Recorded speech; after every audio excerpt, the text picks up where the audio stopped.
Hello, beautiful souls. Welcome to this quiet space, a place where minds slow down and hearts rest. Before we begin this gentle, sleepy journey, just a small moment of support. If this meditation brings you calm, comfort, or clarity, please subscribe to the channel, gently tap the like button, and leave a comment to let us know you are here. Your support helps us continue creating these peaceful spaces for your mind, for your heart. Now, there's nothing else you need to do, nothing to think about. Let's begin. Close your eyes now and slowly settle into a comfortable position. Take a gentle breath in and slowly breathe out. Let your shoulders relax, let your jaw loosen, and allow your whole body to feel heavy. Natural phenomena, as understood through the careful and consistent application of scientific observation, refer to processes that occur within the physical world according to measurable principles that can be described through mathematics, physics, and chemistry.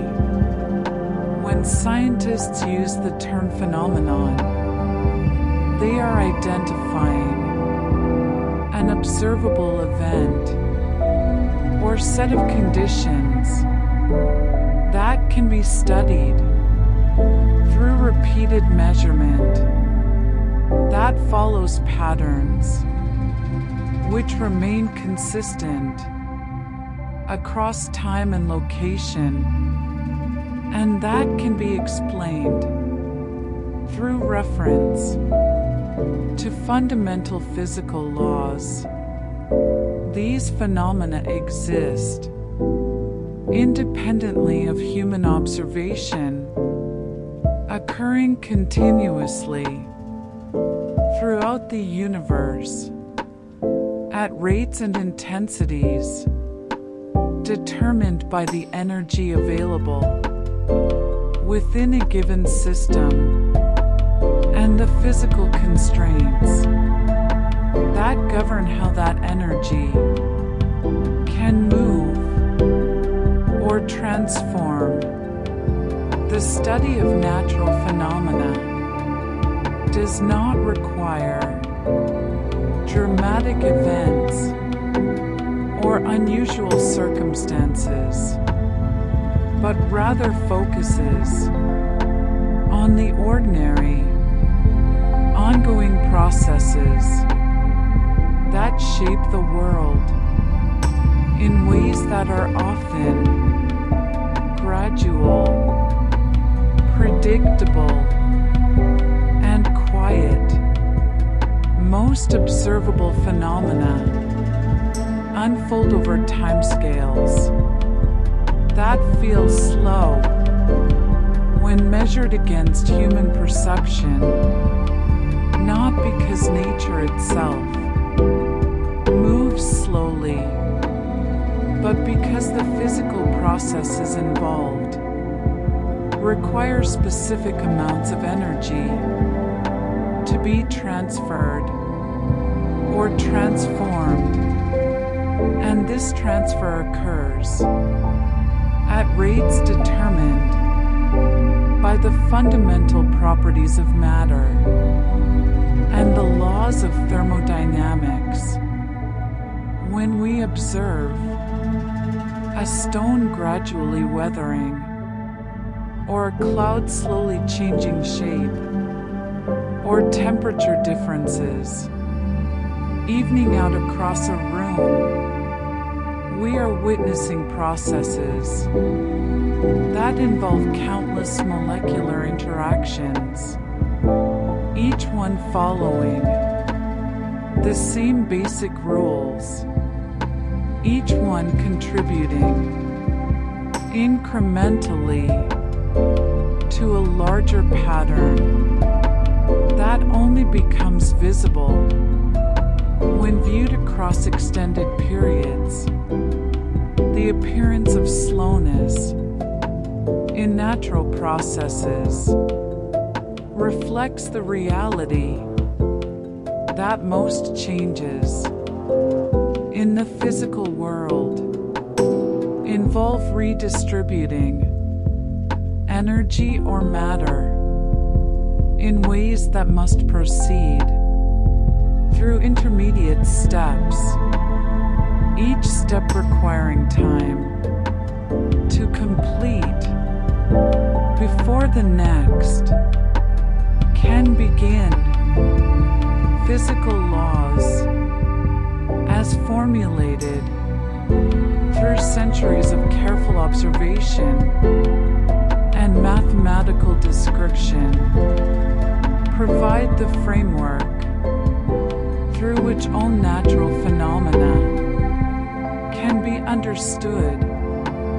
These laws describe relationships between measurable quantities such as force, mass, acceleration, energy, temperature, pressure, and volume. They do not change based on location or time, and they apply equally to systems as small as individual atoms and as large as galaxies.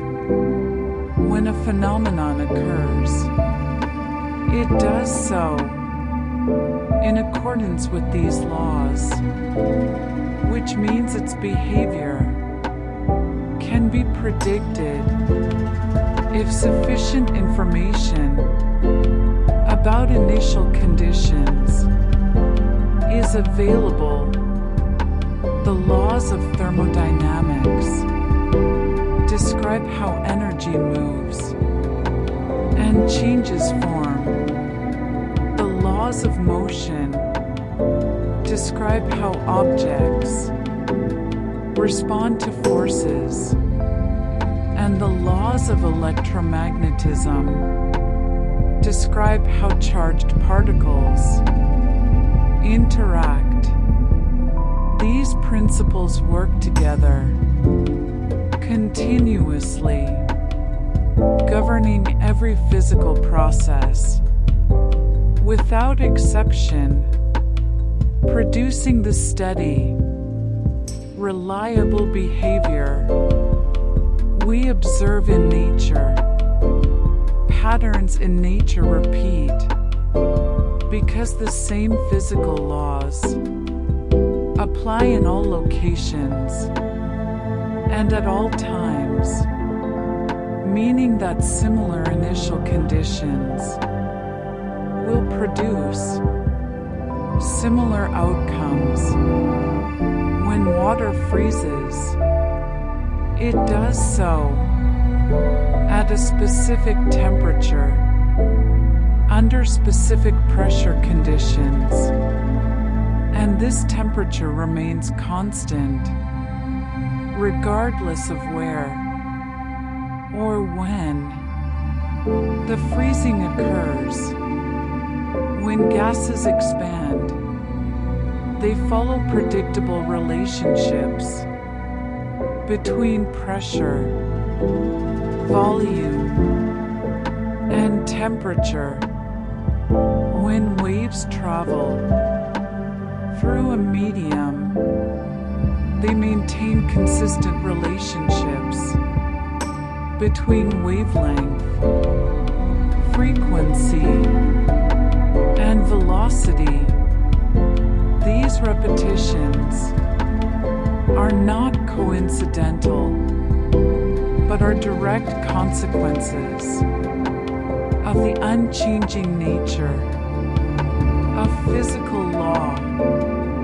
The patterns we observe in cloud formations, in the flow of water, in the movement of air masses, in the distribution of sediment, and in countless other phenomena, all reflect the same underlying principles, acting on different materials, under different conditions, but always following the same fundamental rules. Energy transfer shapes phenomena in ways that are constant and methodical, occurring through processes that can be categorized as conduction, convection, radiation, and mechanical work. Conduction involves energy moving through direct contact between molecules, with faster-moving molecules transferring some of their kinetic energy to slower-moving neighbors through collisions that occur at molecular scales. This process continues steadily until thermal equilibrium is reached, meaning the average kinetic energy of molecules becomes uniform throughout the system. Convection involves the movement of groups of molecules carrying energy with them as they flow from one location to another, typically occurring in fluids where temperature differences create density variations that produce gentle circulation patterns. Radiation involves energy traveling as electromagnetic waves, requiring no physical medium, moving at the speed of light until absorbed by matter and converted into other forms of energy. Each of these transfer mechanisms operates continuously in the environment, redistributing energy in ways that tend to reduce differences in temperature and pressure, moving systems gradually towards states of greater uniformity.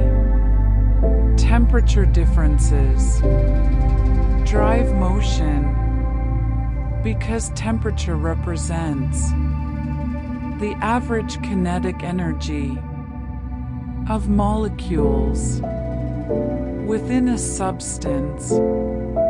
When regions with different temperatures exist in proximity, energy naturally flows from areas of higher temperature to areas of lower temperature. This flow occurs not because of any purposeful direction, but as a statistical consequence of molecular behavior, where random collisions between molecules tend to distribute energy more evenly over time as temperature differences decrease. Through this process, the driving force for motion also decreases, causing the rate of change to slow as systems approach equilibrium. In the atmosphere, temperature differences between equatorial and polar regions create pressure gradients that cause air to move. But this movement occurs gradually, with air masses shifting at velocities measured in meters per second, rather than dramatic speeds. In oceans, temperature variations contribute to currents that move water across vast distances. But these currents flow steadily, taking years or decades to complete full circulation patterns. Pressure and density influence natural behavior because both properties relate directly to how closely packed molecules are within a given volume and how frequently they collide with each other and with any surfaces they contact. Pressure represents the force exerted by molecular collisions distributed over an area, while density describes the mass contained within a unit of volume. When pressure varies across space, fluids respond by flowing from regions of higher pressure toward regions of lower pressure, redistributing mass until pressure differences diminish. This process occurs continuously in the atmosphere, where solar heating creates pressure variations that persist because heating patterns change with time of day and season, maintaining gentle circulation without requiring sudden movements. Dense fluids sink beneath less dense fluids due to gravitational force acting more strongly on greater mass per unit volume, producing layering that occurs gradually as molecules reposition themselves according to their relative densities. These processes happen constantly, but usually imperceptibly, changing configurations slowly enough that moment-to-moment changes are difficult to detect. Without instruments, phase changes, the transitions between solid, liquid, and gas states of matter happen according to specific conditions of temperature and pressure, occurring at rates determined by how quickly energy can be added or removed from a substance. When ice melts, energy must be absorbed to break the ordered crystalline structure that holds water molecules in fixed positions, and this energy absorption continues at a steady rate determined by the temperature difference between the ice and its surroundings, and by the thermal properties of water. The actual transformation from solid to liquid occurs molecule by molecule, with each molecule requiring a specific amount of energy to overcome the attractive forces, holding it in place.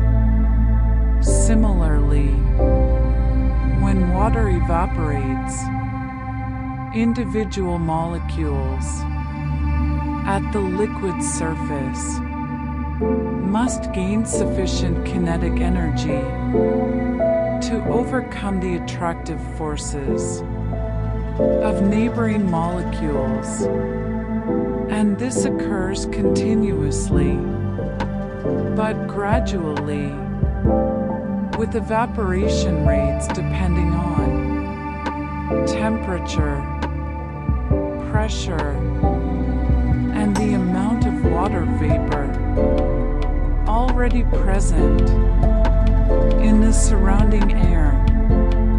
Condensation. The reverse process occurs when gas molecules lose energy and transition to liquid state, again following predictable patterns determined by temperature and pressure conditions.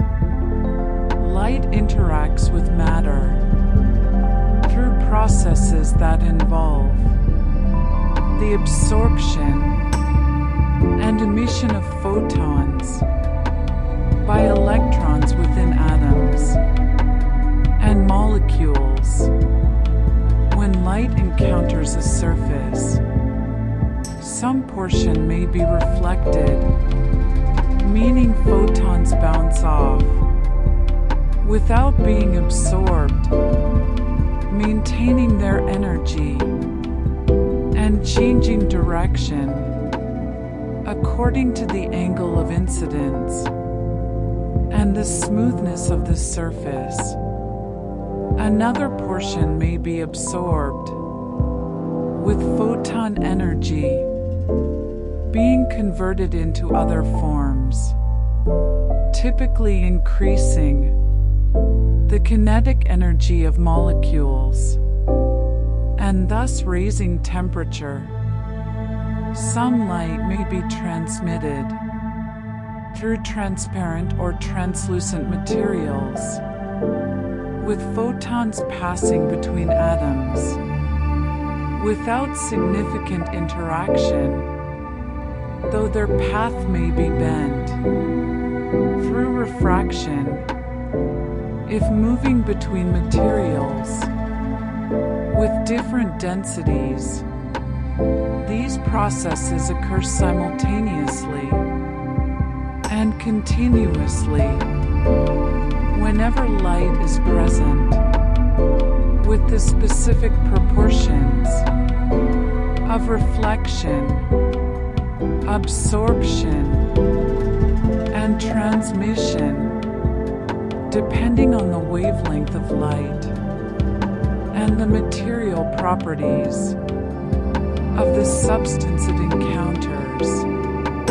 The interactions happen at extremely high frequencies, with countless photons interacting with matter every fraction of a second, yet the overall effects appear steady and unchanging to human observation.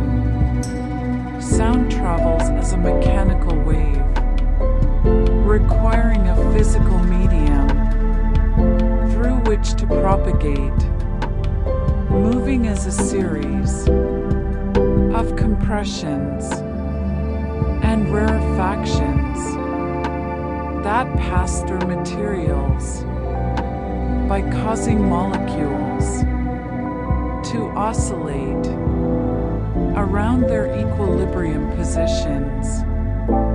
When a sound source vibrates, it pushes against adjacent molecules, compressing them slightly, and these molecules then push against their neighbors, transmitting the compression through the medium As molecules move forward into compression, they leave behind a region of lower pressure, a rarefaction, and this pattern of alternating high and low pressure regions travels outward from the source at a velocity determined by the medium's density and elasticity in air at room temperature.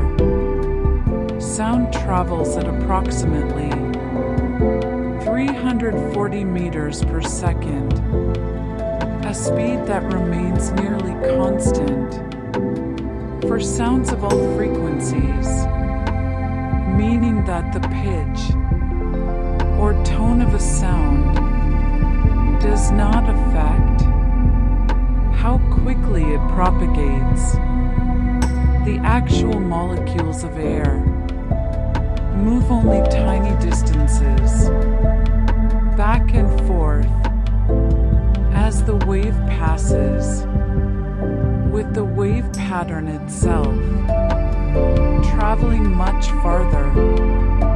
Sound diminishes with distance because the energy of the wave spreads over an increasingly large area as it moves outward, causing the intensity to decrease according to the inverse square of distance from the source.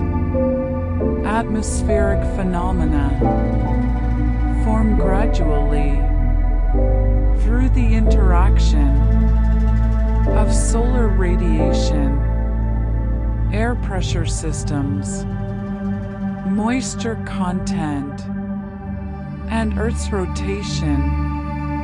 Solar energy heats Earth's surface unevenly, with equatorial regions receiving more direct sunlight than polar areas, creating temperature gradients that persist throughout the year. These temperature differences cause air to expand and rise in warmer regions, and to contract and sink in cooler ones, establishing large-scale circulation patterns that move air masses across thousands of kilometers over periods of days and weeks. As air rises, it expands due to decreasing atmospheric pressure at higher altitudes, and this expansion causes cooling through a well-understood thermodynamic process in which expanding gases convert thermal energy into work. Cooling air can hold less water vapor, so moisture condenses into tiny droplets that form clouds, a process occurring continuously wherever rising air reaches its dew point temperature.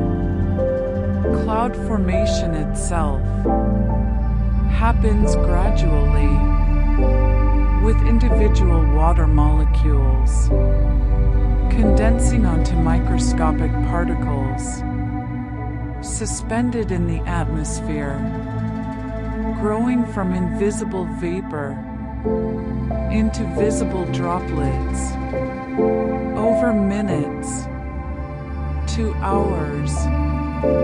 The clouds persist as long as conditions of temperature and humidity remain suitable, dissipating slowly when air warms or sinks and relative humidity decreases.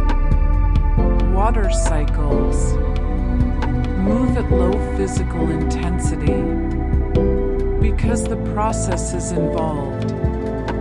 Evaporation, condensation, precipitation, and runoff all depend on energy transfers that occur at rates limited by the thermal properties of water and the environmental conditions present. Evaporation from oceans, lakes, rivers, and soil surfaces continues steadily, day and night, with the rate varying according to temperature, humidity, wind speed, and available surface area. Water vapor enters the atmosphere and mixes with air through diffusion and convection, rising gradually as it is carried by air currents. When air cools sufficiently, water vapor condenses into liquid droplets or ice crystals, forming clouds that may persist for hours or days before conditions become favorable for precipitation. Precipitation occurs when cloud droplets grow large enough through collision and coalescence that they can no longer be supported by air currents, falling to Earth at terminal velocities determined by their size and air resistance. Once water reaches the surface, it either soaks into soil, runs along the surface toward lower elevations, or collects in bodies of water, all processes occurring at rates determined by topography, soil permeability, and gravitational force. The complete cycle, from ocean evaporation to precipitation and return to the ocean, can take anywhere from days to thousands of years, depending on the specific path water follows. Geological processes unfold over millions of years because they involve the movement and transformation of solid rock, which, despite appearing completely rigid on human timescales, can flow and deform when subjected to sustained pressure and temperature over very long periods. The movement of tectonic plates, large sections of Earth's lithosphere, occurs at rates of a few centimeters per year, comparable to the rate at which fingernails grow, driven by convection currents in the underlying mantle, where rock flows very slowly due to extreme temperatures and pressures. As plates move, they interact at their boundaries, sometimes converging and pushing upward to form mountain ranges, sometimes diverging, allowing magma to rise and create new crust, and sometimes sliding past each other along faults Each of these interactions produces changes that accumulate incrementally, with mountains rising through the uplift of rock layers by millimeters or centimeters per year, continuing for millions of years to reach elevations of thousands of meters. Volcanic activity, though sometimes appearing sudden during eruptions, represents the culmination of processes that develop over extended periods as magma gradually accumulates in underground chambers, with pressure building slowly until it overcomes the strength of overlying rock. Erosion and deposition occur slowly through the action of water, wind, ice, and gravity, removing material from one location and transporting it to another. Running water carries sediment particles downstream with the size of particles that can be transported depending on the velocity of water flow. Faster flows capable of moving larger particles, while slower flows deposit them. This process continues constantly wherever water flows, gradually wearing away rock and soil from elevated areas and accumulating it in lowlands and ocean basins. The rate of erosion depends on factors including rock hardness, climate, vegetation cover, and slope angle, with harder rocks resisting weathering and erosion over longer timescales than softer rocks. Wind erosion acts similarly, but generally less effectively than water, capable of moving fine particles like sand and silt, but less able to transport larger materials. Glaciers, moving under their own weight at rates of meters to tens of meters per year, can erode bedrock through abrasion and plucking, carrying material ranging from fine clay to house-sized boulders.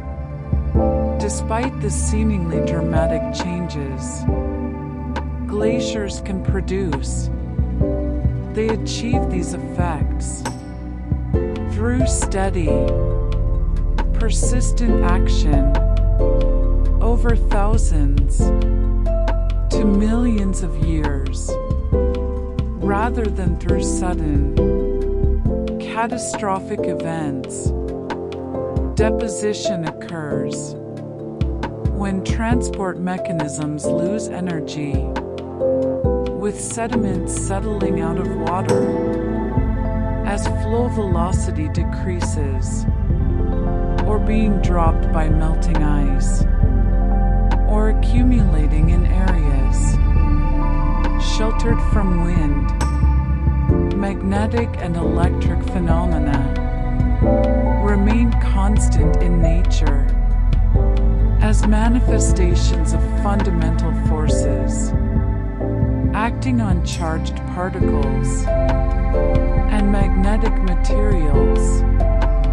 Earth's magnetic field, generated by electric currents in the liquid outer core extends far into space, creating a region called the magnetosphere that deflects charged particles from the solar wind.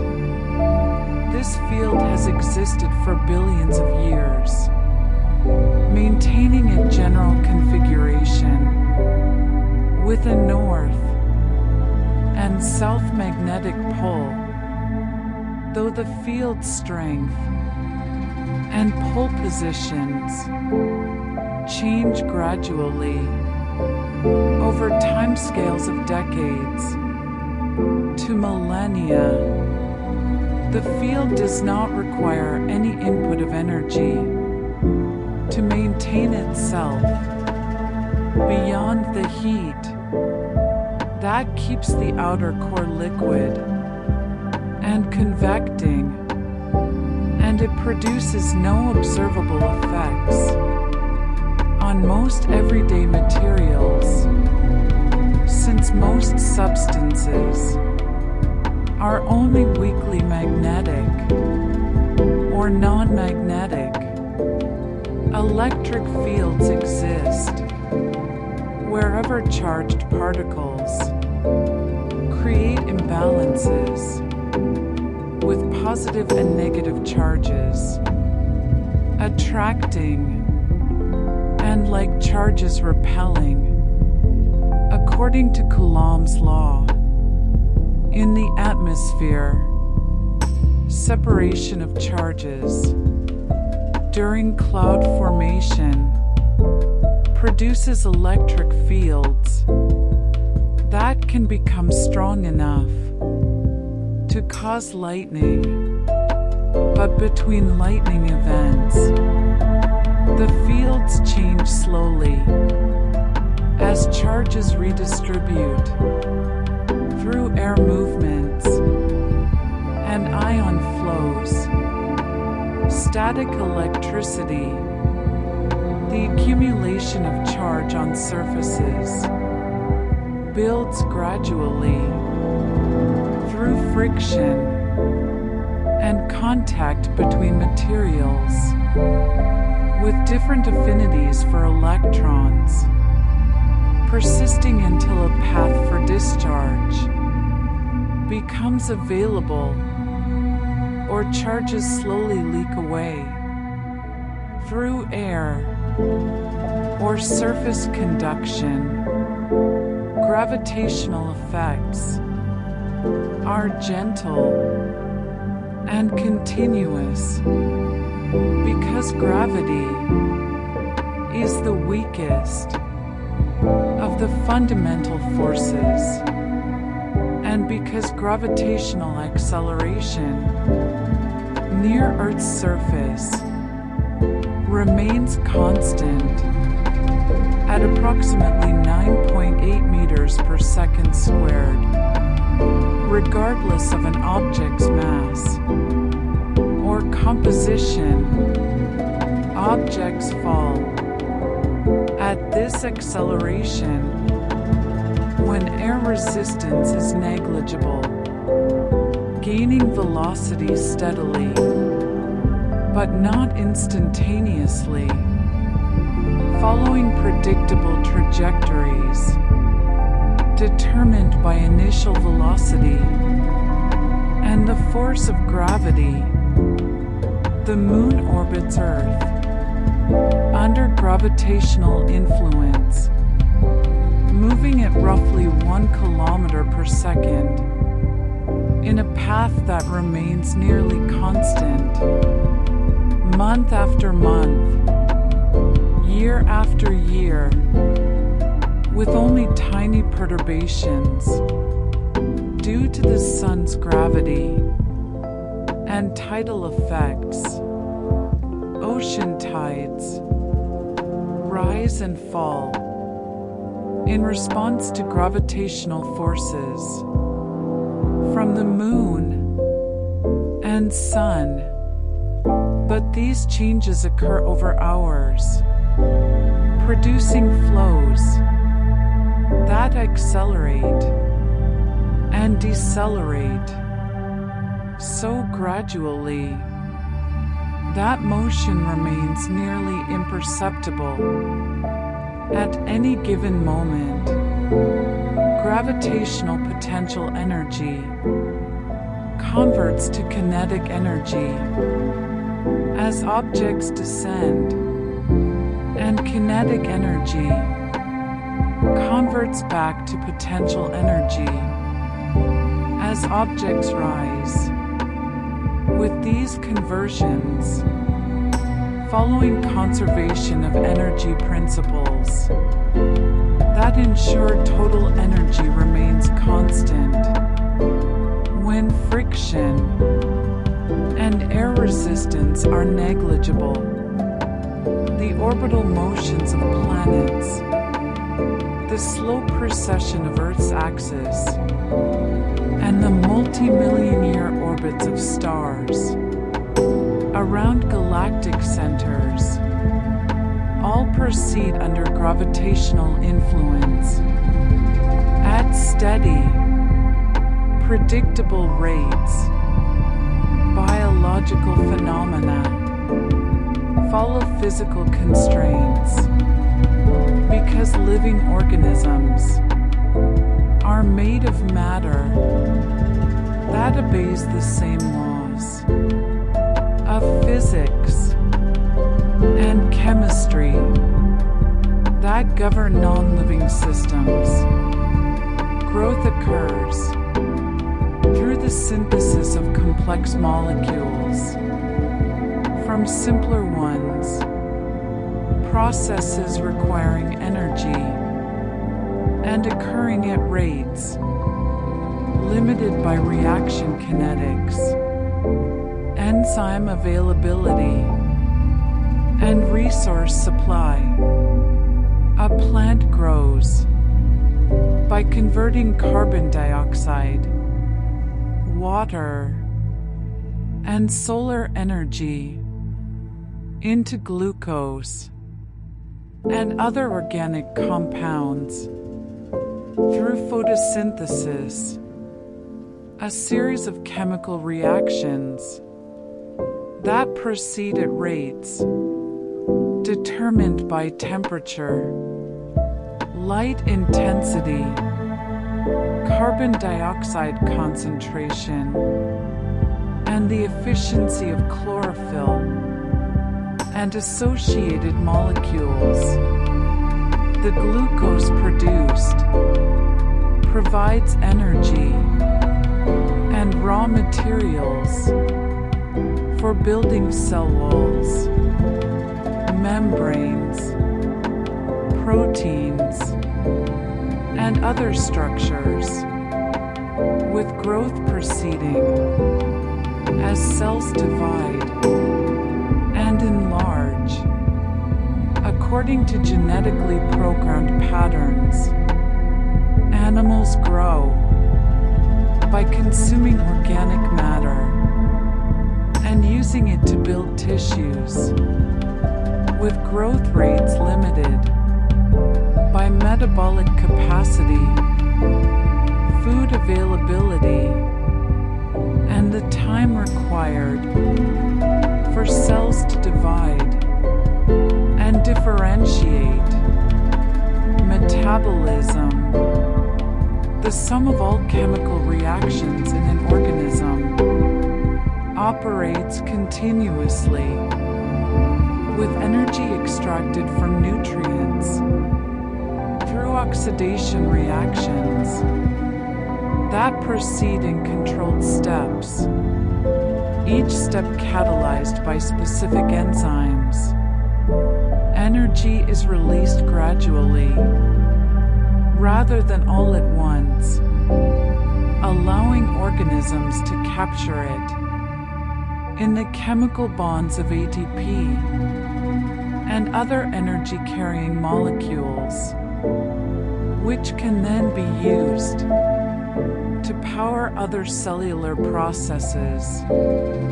Ecosystems change over long periods of time through processes called succession, in which communities of organisms gradually alter their environment in ways that favor different species, leading to shifts in composition and structure that can continue for decades or centuries after a disturbance, such as a fire or landslide, clears an area of vegetation.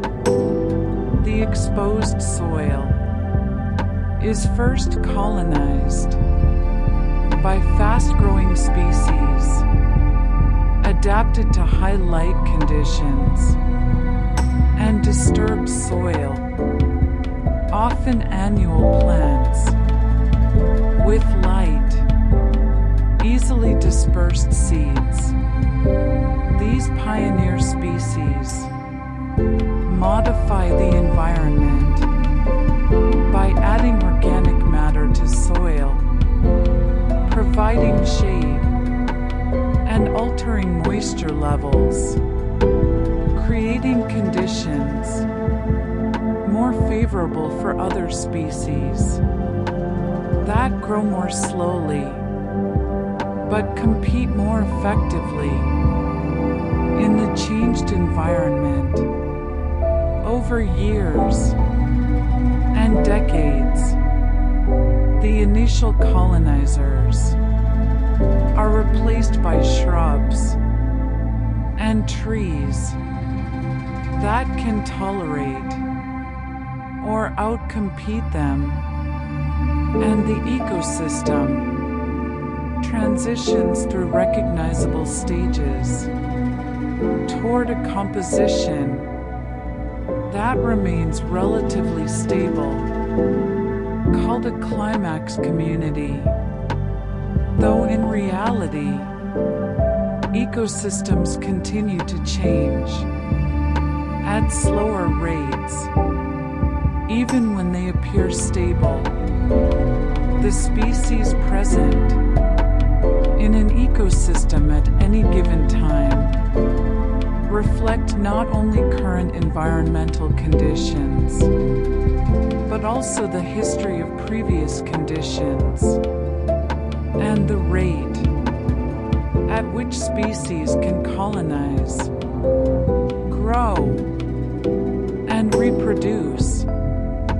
Population sizes fluctuate around average levels, determined by resource availability, predation, disease, and competition, with fluctuations dampened by density-dependent factors that cause birth rates to decrease and death rates to increase.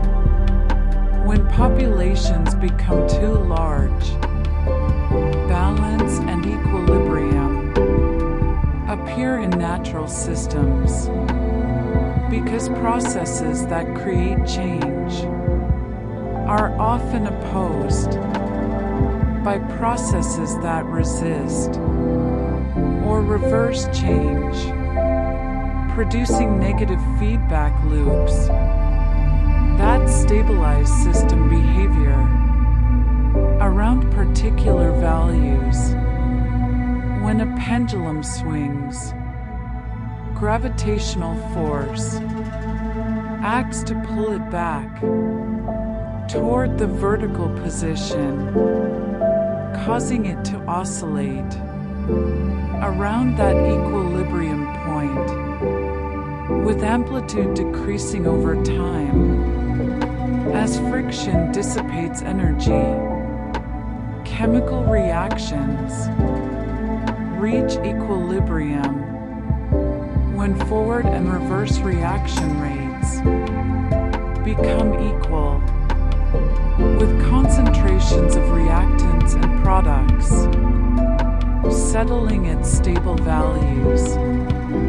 Unless conditions change, populations tend toward carrying capacity, the maximum number of individuals an environment can support indefinitely, because reproductive rates decrease and mortality rates increase as resources become scarce and competition intensifies.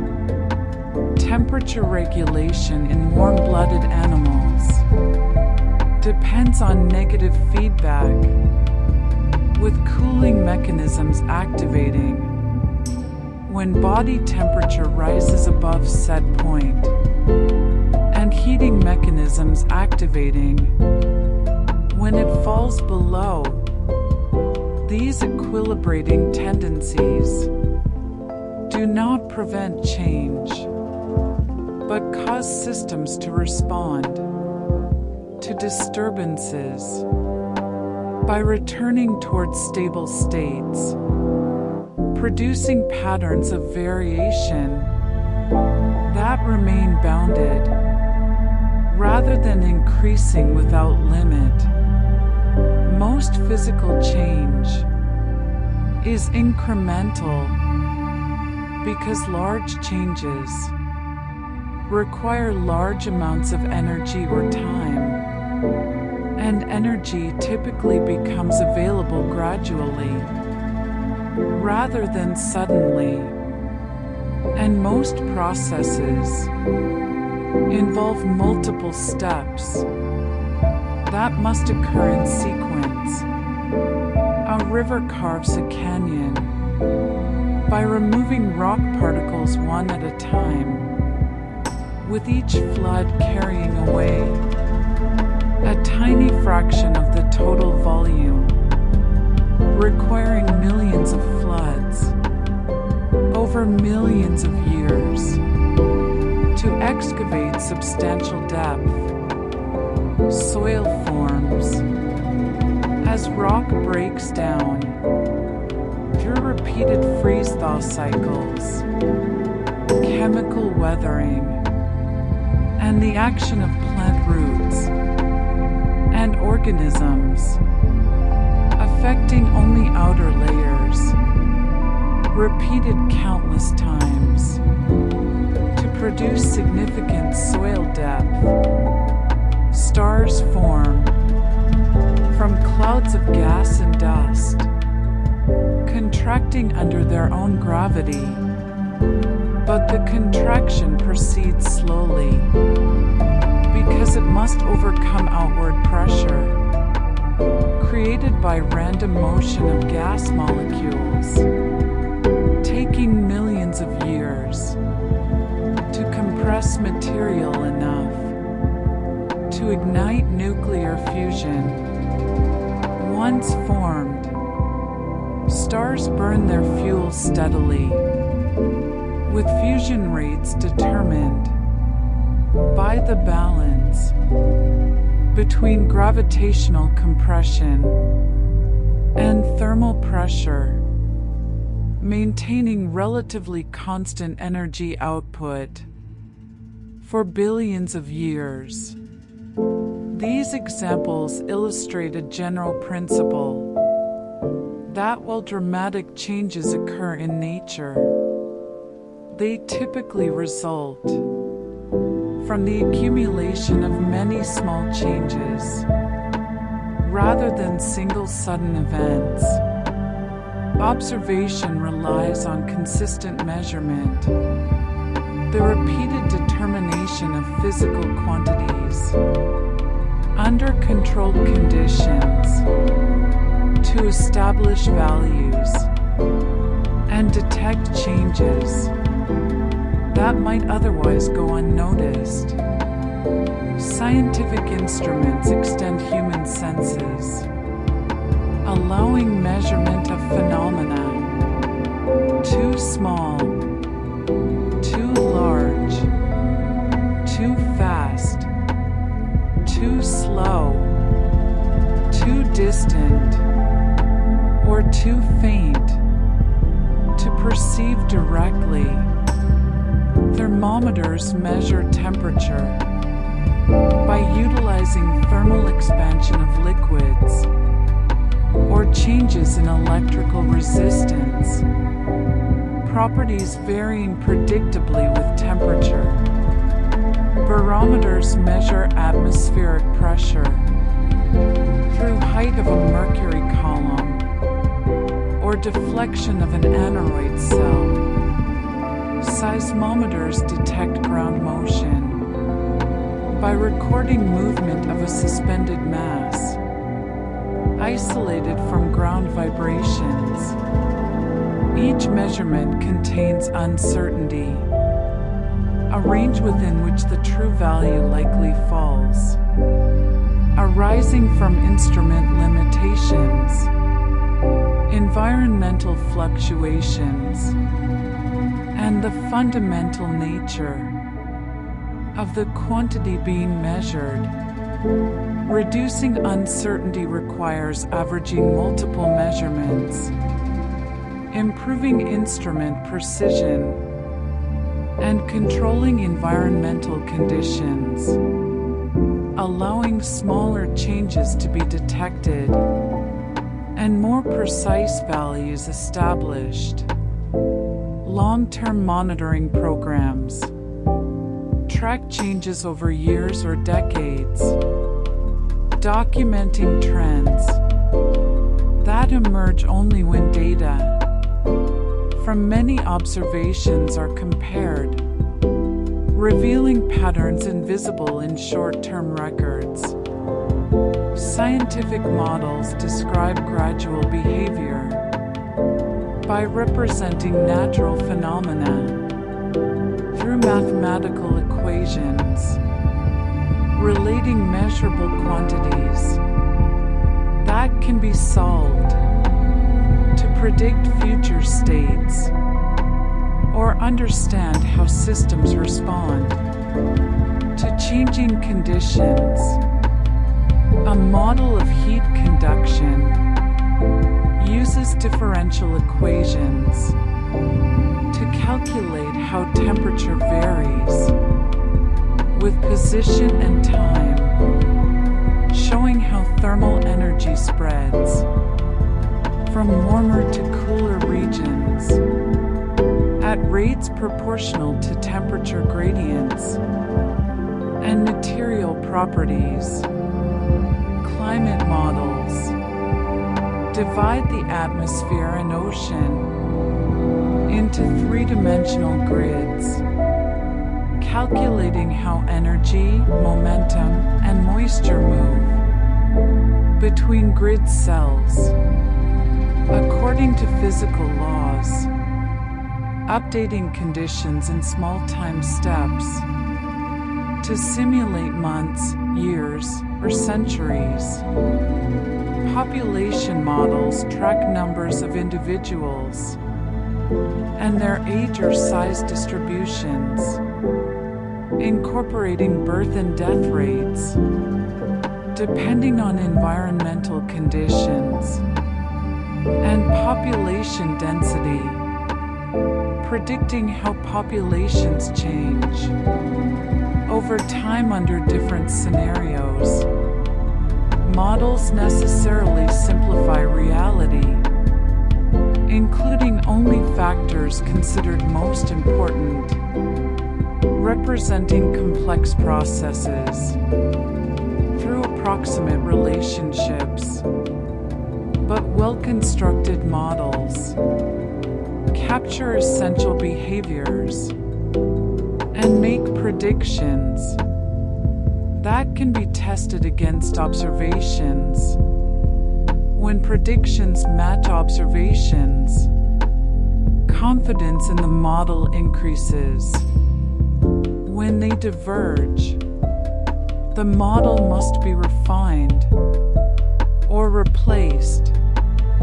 The iterative process of model development, testing, and refinement has produced increasingly accurate descriptions of phenomena ranging from atomic behavior to galaxy formation, Stability emerges in complex systems when many components interact in ways that distribute effects and prevent individual fluctuations from dominating overall behavior.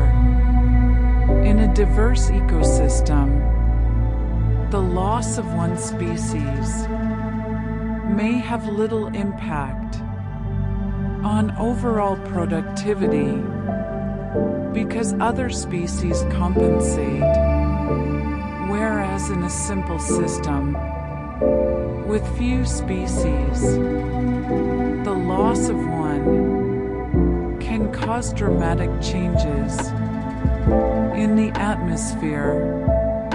Countless air parcels move independently according to local conditions, but their collective behavior produces large-scale patterns that persist for days or weeks because individual motions tend to average out rather than reinforce each other.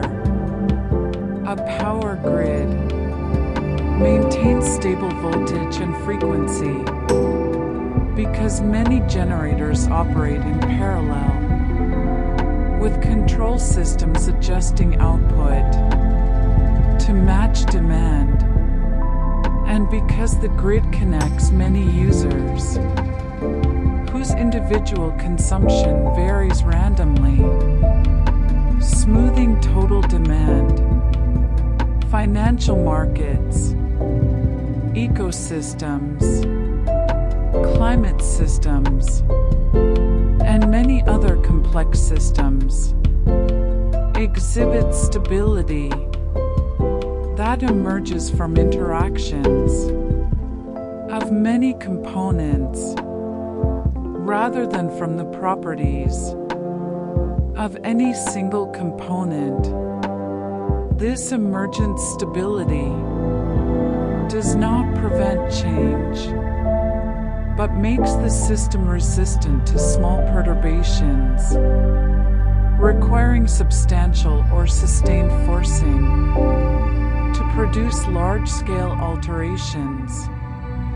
Large-scale natural processes feel calm and still because speeds involved, though substantial in absolute terms, are small compared to distances acted upon, making motion difficult to perceive.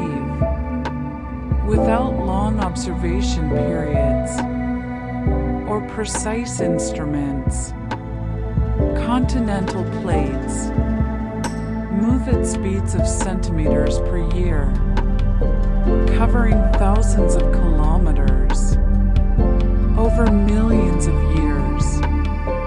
But at any moment, their motion is imperceptible.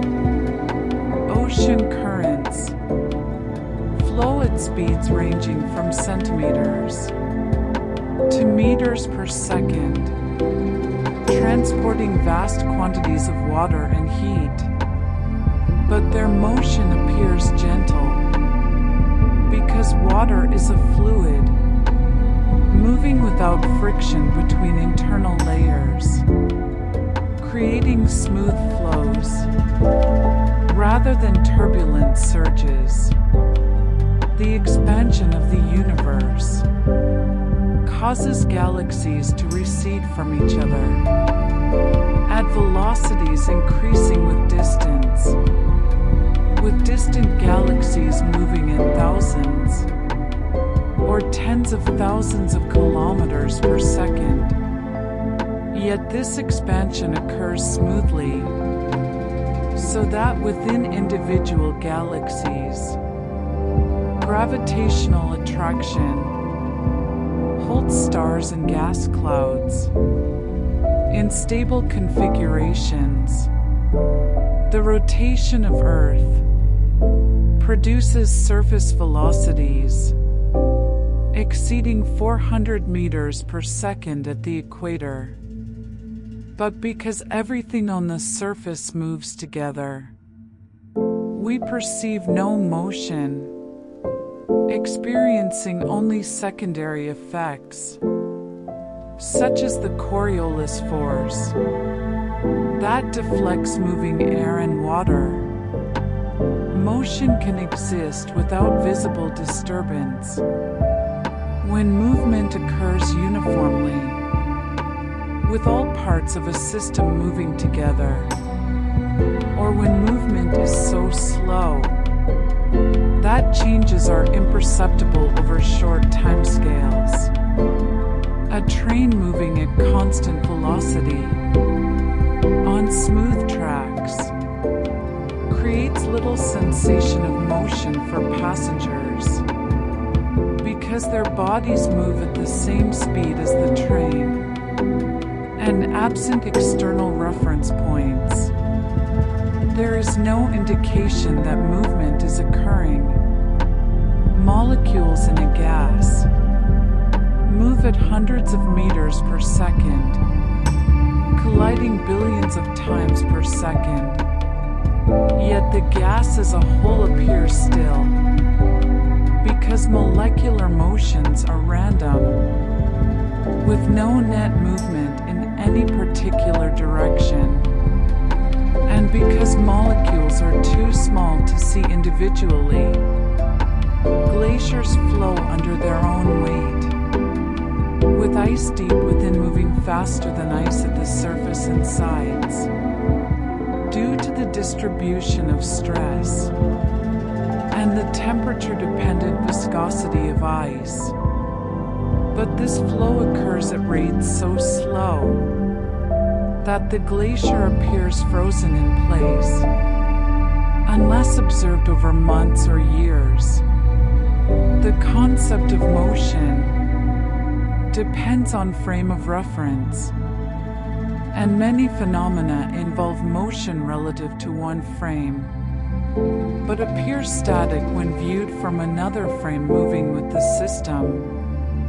Energy disperses over time, according to the second law of thermodynamics, which states that in any isolated system, entropy tends to increase, meaning energy becomes more evenly distributed and less available to do useful work.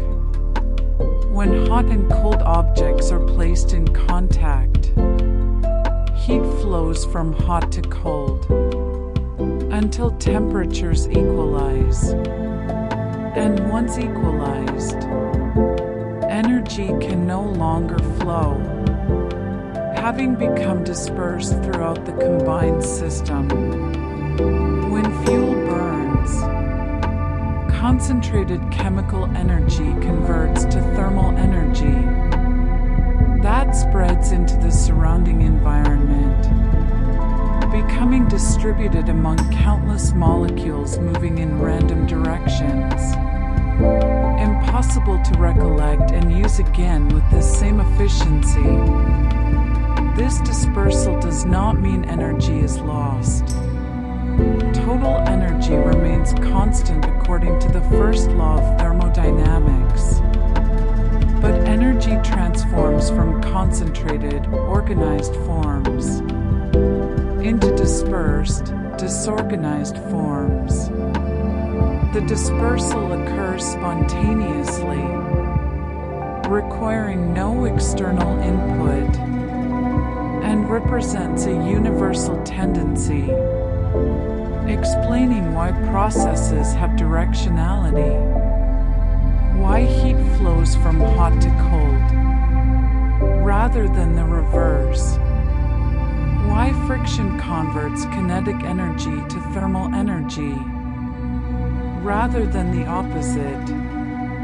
Systems can decrease entropy locally by consuming energy from external sources, as living organisms do when they build complex molecules from simple ones.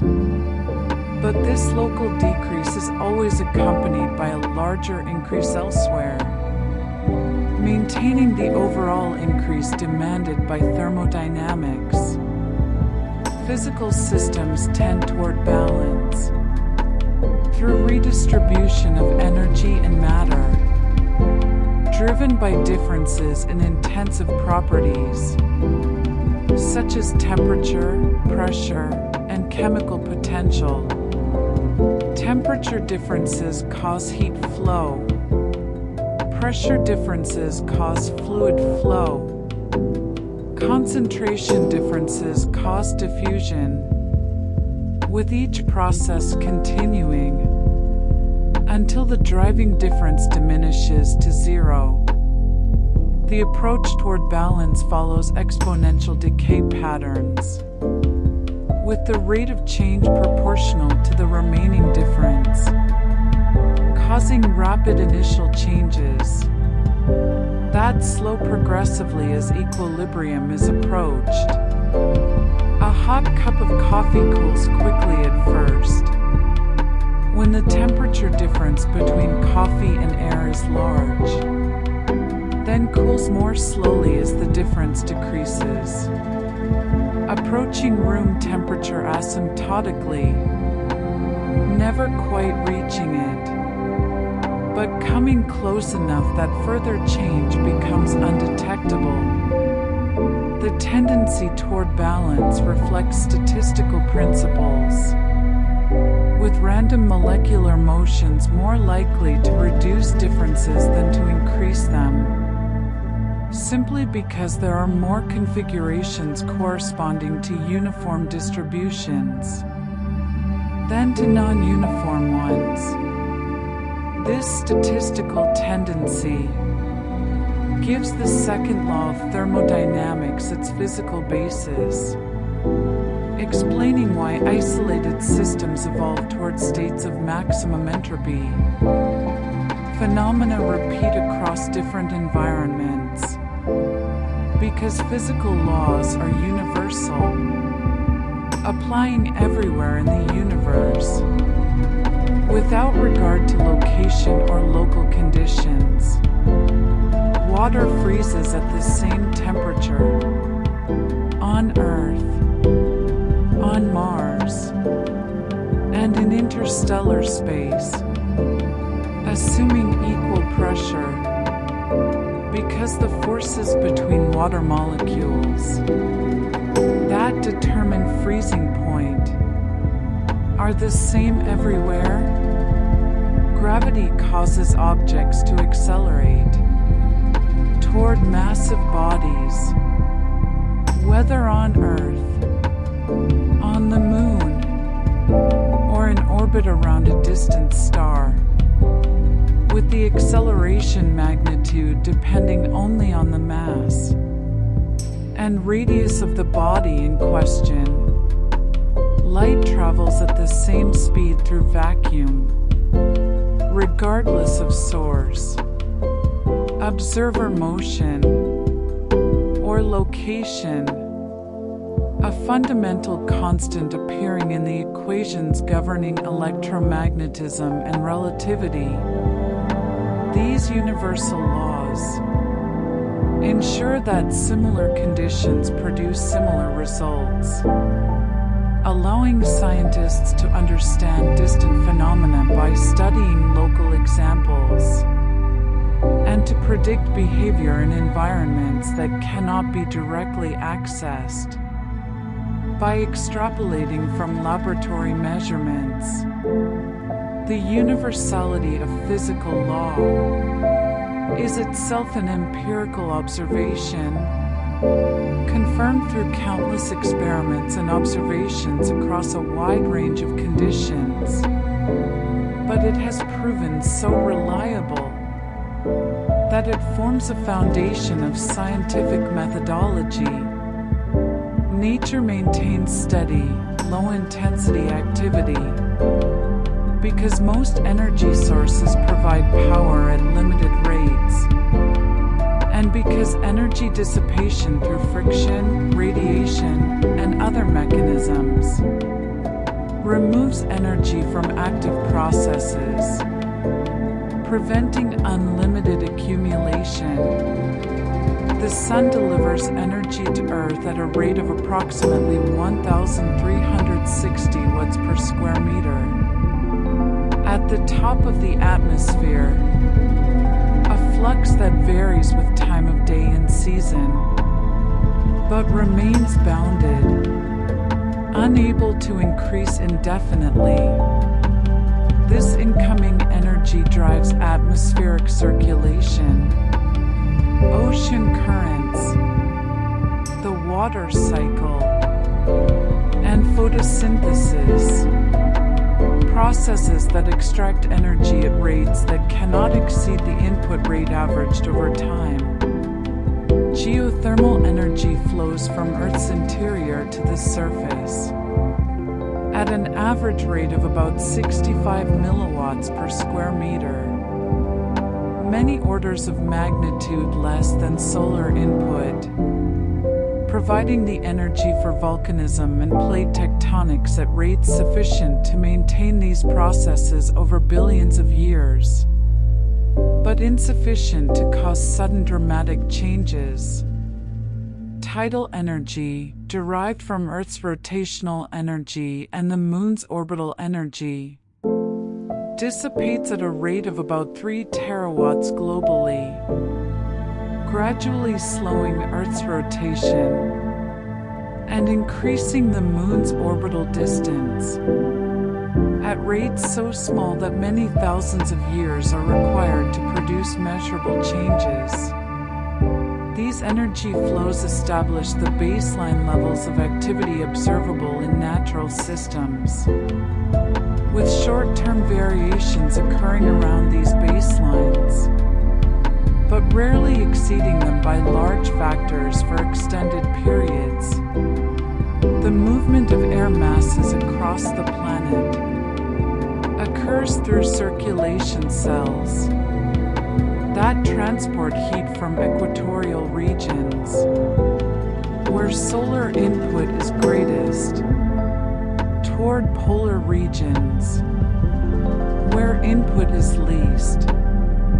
In the tropics, intense solar heating causes air to rise, creating a low-pressure zone at the surface, and as air rises it cools and spreads poleward at high altitude, before sinking in the subtropics, creating high-pressure zones around 30 degrees latitude. This circulation pattern, known as the Hadley cell, operates continuously but gently, with vertical velocities measured in centimeters per second, and horizontal velocities typically a few meters per second. Similar but weaker circulation cells operate at higher latitudes, with the Ferrel cell between 30 and 60 degrees, and the polar cell between 60 degrees and the poles. These cells interact with Earth's rotation through the Coriolis effect, which deflects moving air to the right in the northern hemisphere and to the left in the southern hemisphere, producing the prevailing wind patterns observed at different latitudes. The overall circulation transports approximately 4 petawatts of energy from low to high latitudes, maintaining a thermal balance that prevents equatorial regions from heating indefinitely and polar regions from cooling without limit. This energy transport occurs steadily year after year, with seasonal variations in intensity and location, but with the basic pattern remaining consistent. Clouds exist as collections of tiny water droplets or ice crystals suspended in air, forming when rising air cools below its dew point. The temperature at which air becomes saturated with water vapor and condensation begins. The droplets or crystals form on microscopic particles called condensation nuclei, which include dust, salt crystals from ocean spray, and various pollutants. Each droplet grows as water molecules in the vapor phase collide with and stick to its surface, a process that continues as long as the air remains supersaturated. Droplets remain suspended because their fall speeds, determined by their size and air resistance, are less than the upward velocity of air currents supporting the cloud.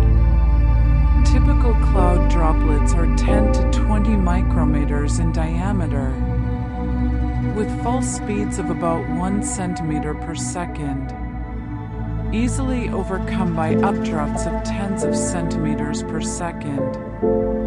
For precipitation to form, droplets must grow to sizes where fall speeds exceed updraft velocities, typically requiring droplets to reach millimeter scales. With fall speeds of meters per second, growth to these sizes occurs through collision and coalescence, with larger droplets falling faster than smaller ones, and sweeping up smaller droplets in their paths, or through ice crystal processes, in which ice crystals grow at the expense of supercooled water droplets. Because saturation vapor pressure over ice is lower than over liquid water at the same temperature, precipitation falls according to the size and density of particles and the resistance offered by air, with terminal velocity reached when gravitational force equals air resistance, producing constant speed descent. Small raindrops fall at a few meters per second, while large raindrops may reach 9 meters per second, before breaking apart due to air resistance. Snowflakes fall more slowly due to their low density and irregular shapes, typically descending at 1 to 2 meters per second. Once precipitation reaches the surface, water either infiltrates into soil, flows across the surface, or is intercepted by vegetation, with the partitioning among these pathways depending on soil properties, vegetation density, surface slope, and rainfall intensity. Infiltration continues as long as the rate of water application is less than the infiltration capacity of soil, which decreases as soil pores fill with water, eventually approaching a steady rate called saturated hydraulic conductivity. When rainfall intensity exceeds infiltration capacity, water accumulates on the surface and flows downslope, following topography towards streams and rivers. The flow velocity depends on slope, surface roughness, and water depth, with velocities typically ranging from centimeters per second on gentle slopes to meters per second in steep channels. This runoff eventually reaches the ocean, completing the portion of the water cycle that occurs on land, though some water also returns to the atmosphere through evaporation from soil and water surfaces, and through transpiration by plants.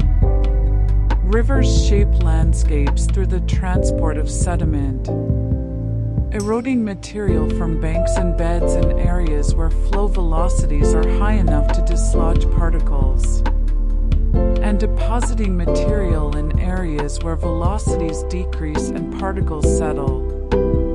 The ability of flowing water to transport sediment depends on velocity, with higher velocities capable of moving larger particles. A relationship described by the Joulstrom curve, which shows the flow speeds required to erode, transport, and deposit particles of different sizes. Clay and silt, despite their small size, require relatively high velocities to erode because of cohesive forces between particles. But once suspended, they remain in transport at very low velocities. Sand requires moderate velocities to erode and to maintain in transport. Gravel and larger particles require high velocities to move, typically achieved only during floods. Over long timescales, rivers adjust their channels to transport the sediment load supplied from upstream. Widening, deepening, or changing slope is needed to match transport capacity to sediment supply.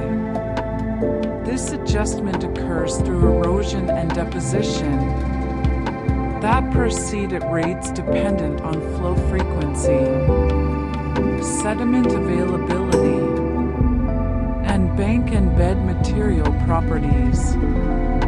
Meandering rivers migrate laterally across floodplains through erosion on outer banks where velocities are highest, and deposition on inner banks where velocities are lowest, producing sinuous paths that maintain nearly constant length and radius of curvature.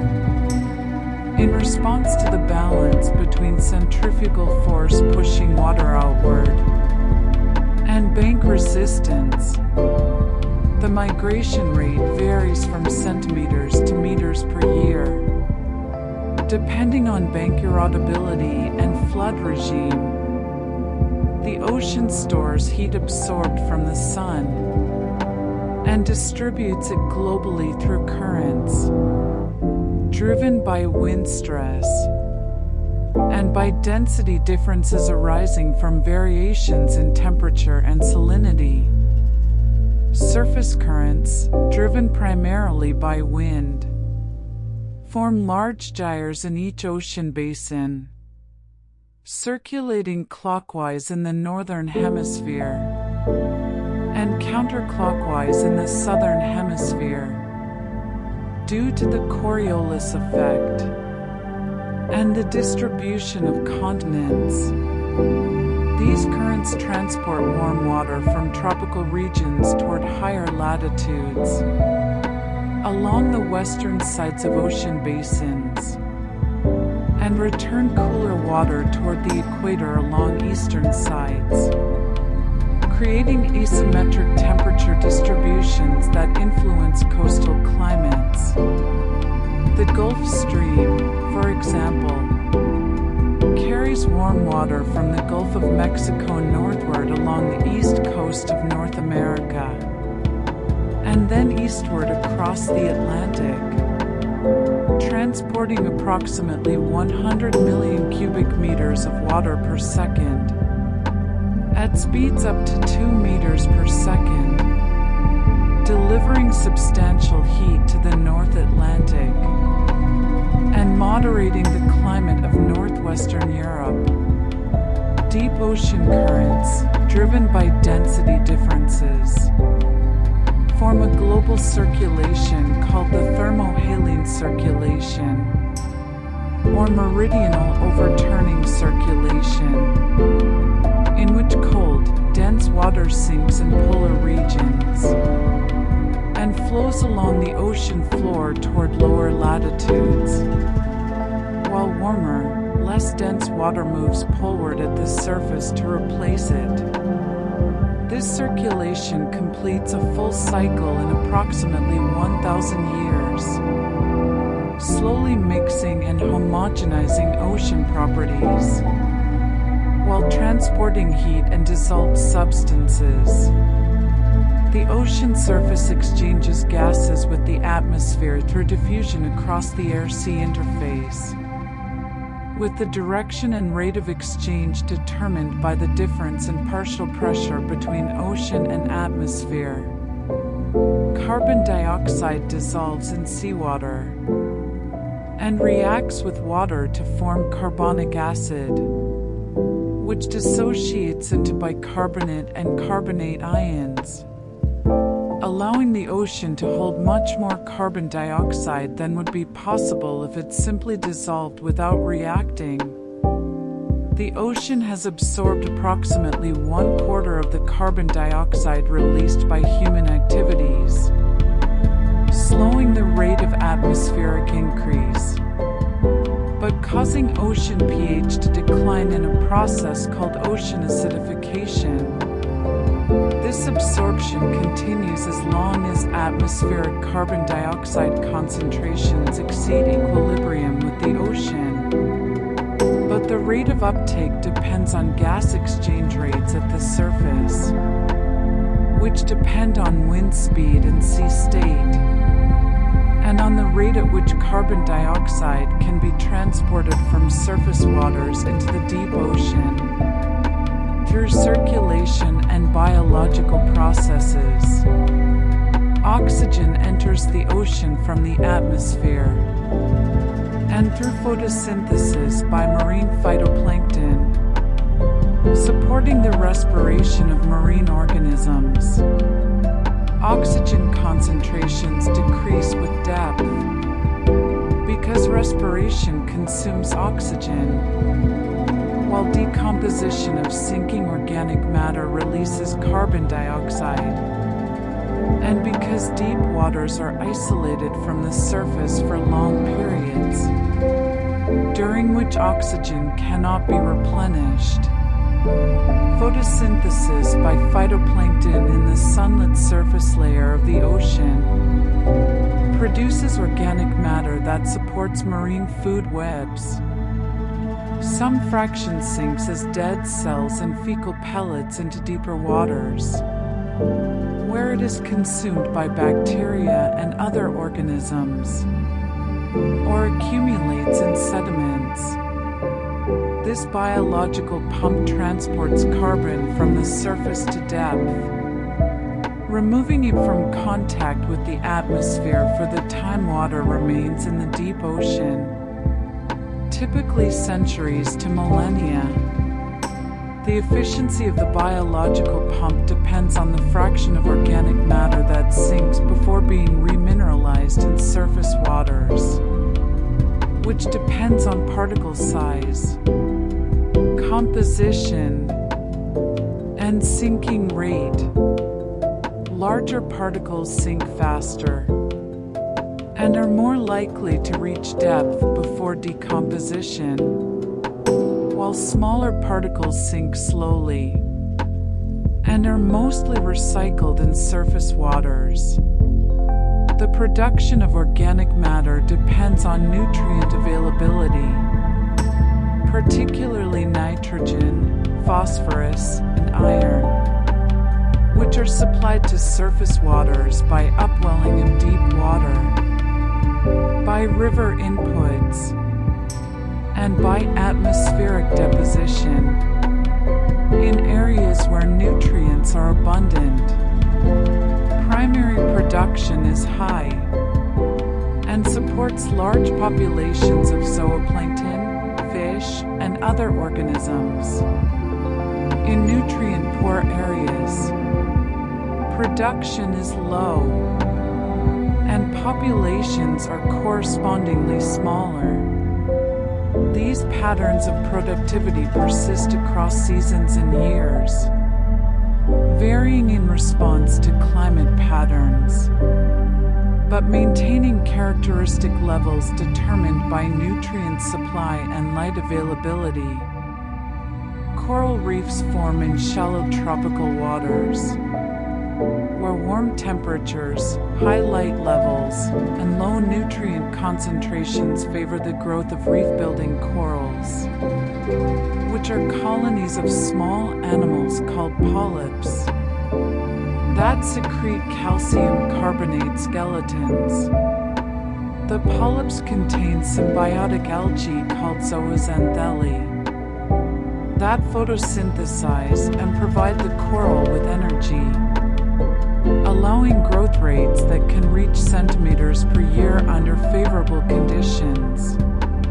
The calcium carbonate skeletons accumulate over time, building three-dimensional reef structures that provide habitat for diverse communities of fish, invertebrates, and other organisms. Reef growth is balanced by erosion and bioerosion, the breakdown of reef structure by waves, currents, and organisms that bore into or graze on coral.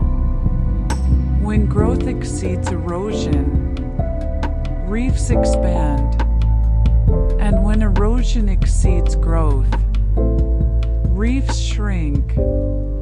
The balance depends on environmental conditions, including temperature, which must remain between approximately 18 and 30 degrees Celsius for most reef-building corals.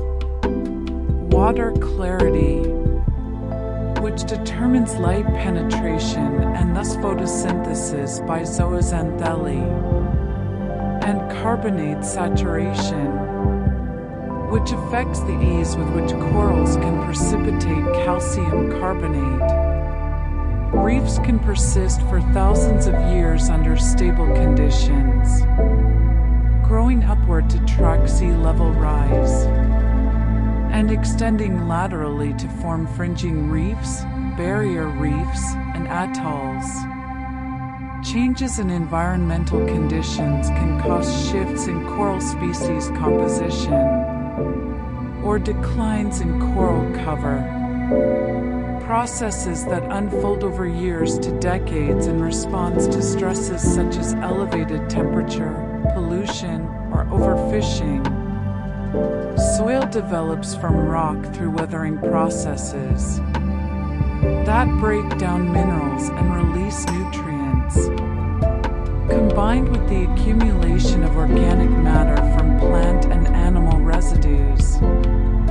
Physical weathering occurs through mechanisms such as freeze-thaw cycles, which cause water in rock cracks to expand when freezing and contract when melting, gradually widening cracks until pieces break off, and through thermal expansion and contraction, which creates stresses in rocks subjected to repeated heating and cooling.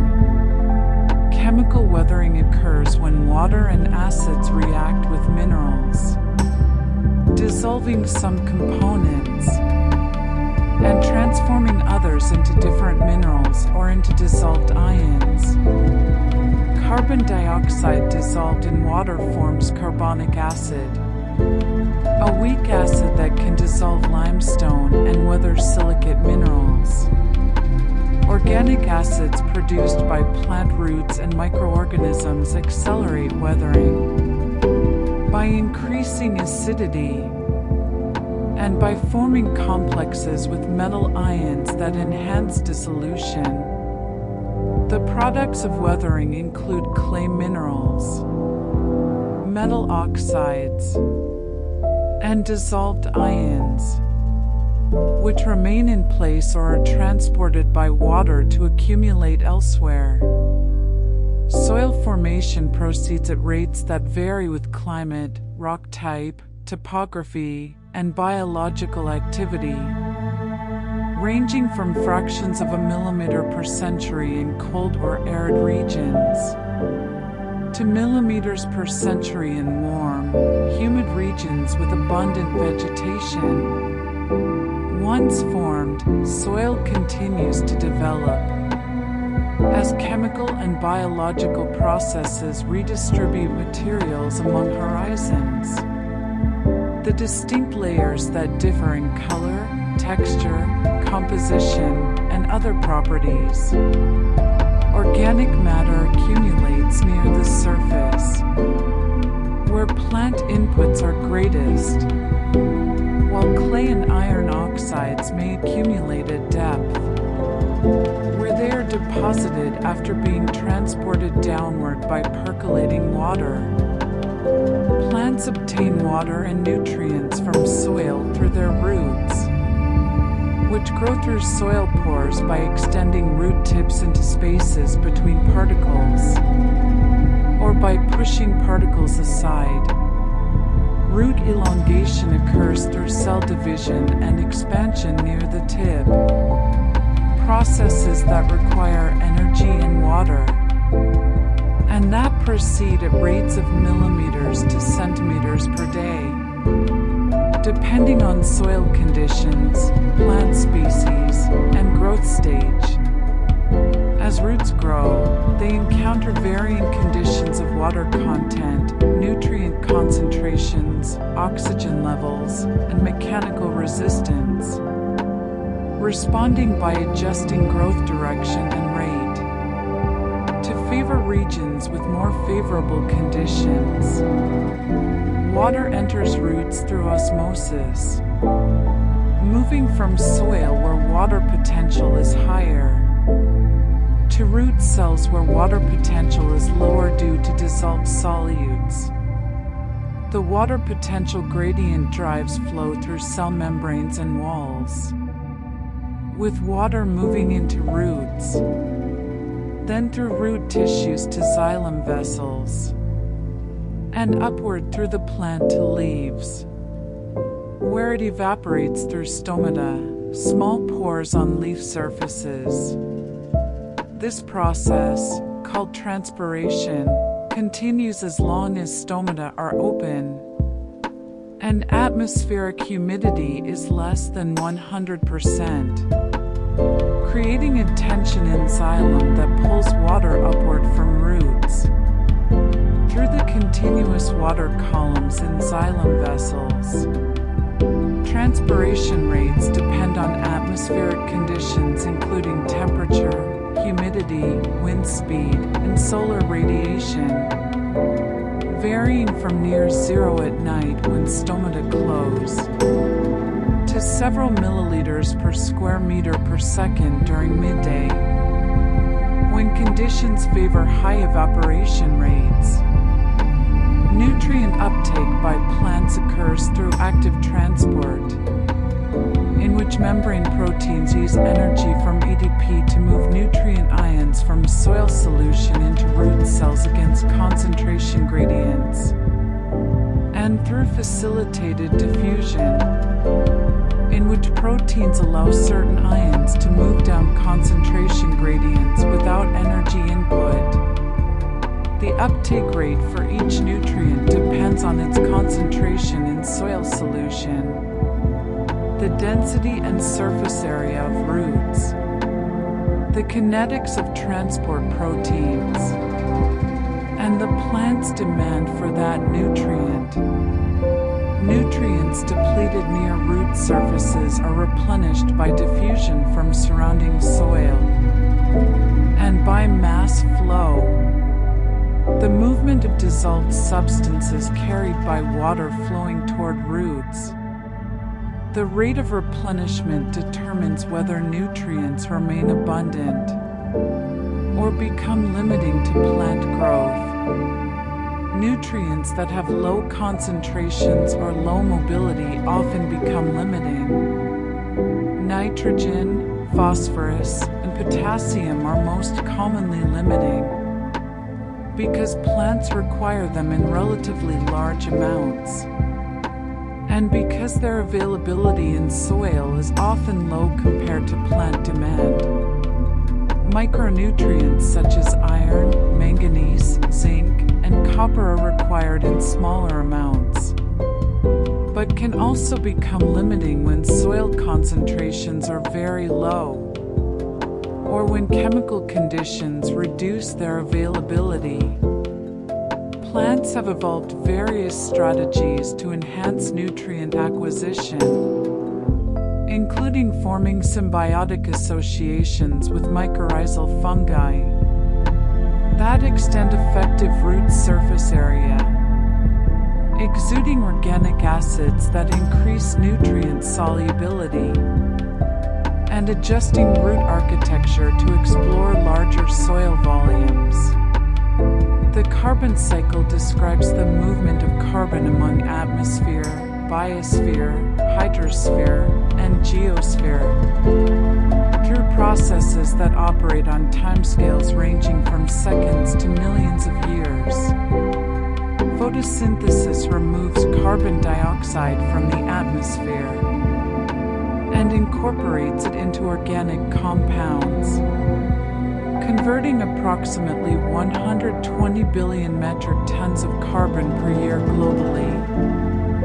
Respiration and decomposition return a nearly equal amount, maintaining an approximate balance that has kept atmospheric carbon dioxide concentrations relatively stable over most of Earth's history. Smaller fluxes transfer carbon between atmosphere and ocean through gas exchange at the ocean surface. Approximately 90 billion metric tons per year in each direction. Again, nearly balanced. Over longer timescales, carbon moves from the atmosphere and ocean into sediments through the formation of carbonate minerals and the burial of organic matter. This removes carbon from active cycling for millions of years, until tectonic processes return it to the surface through uplift, weathering, or volcanic emissions. The burning of fossil fuels and land use changes have increased atmospheric carbon dioxide by transferring carbon from geological reservoirs, where it accumulated over millions of years, into the atmosphere over decades. This rate of transfer is much faster than natural processes can remove it, resulting in a net accumulation that continues as long as emissions exceed removal rates. The nitrogen cycle involves transformations among several chemical forms, including nitrogen gas, ammonia, nitrite, nitrate, and organic nitrogen, carried out by microorganisms using specialized enzymes.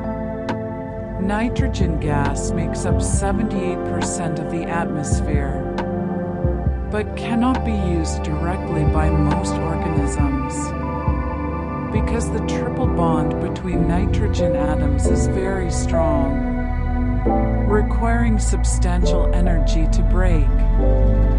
Certain bacteria and archaea possess the enzyme nitrogenase, which can break this bond and convert nitrogen gas to ammonia, a process called nitrogen fixation that requires considerable energy input and occurs at rates limited by the availability of energy, iron, molybdenum, and other cofactors.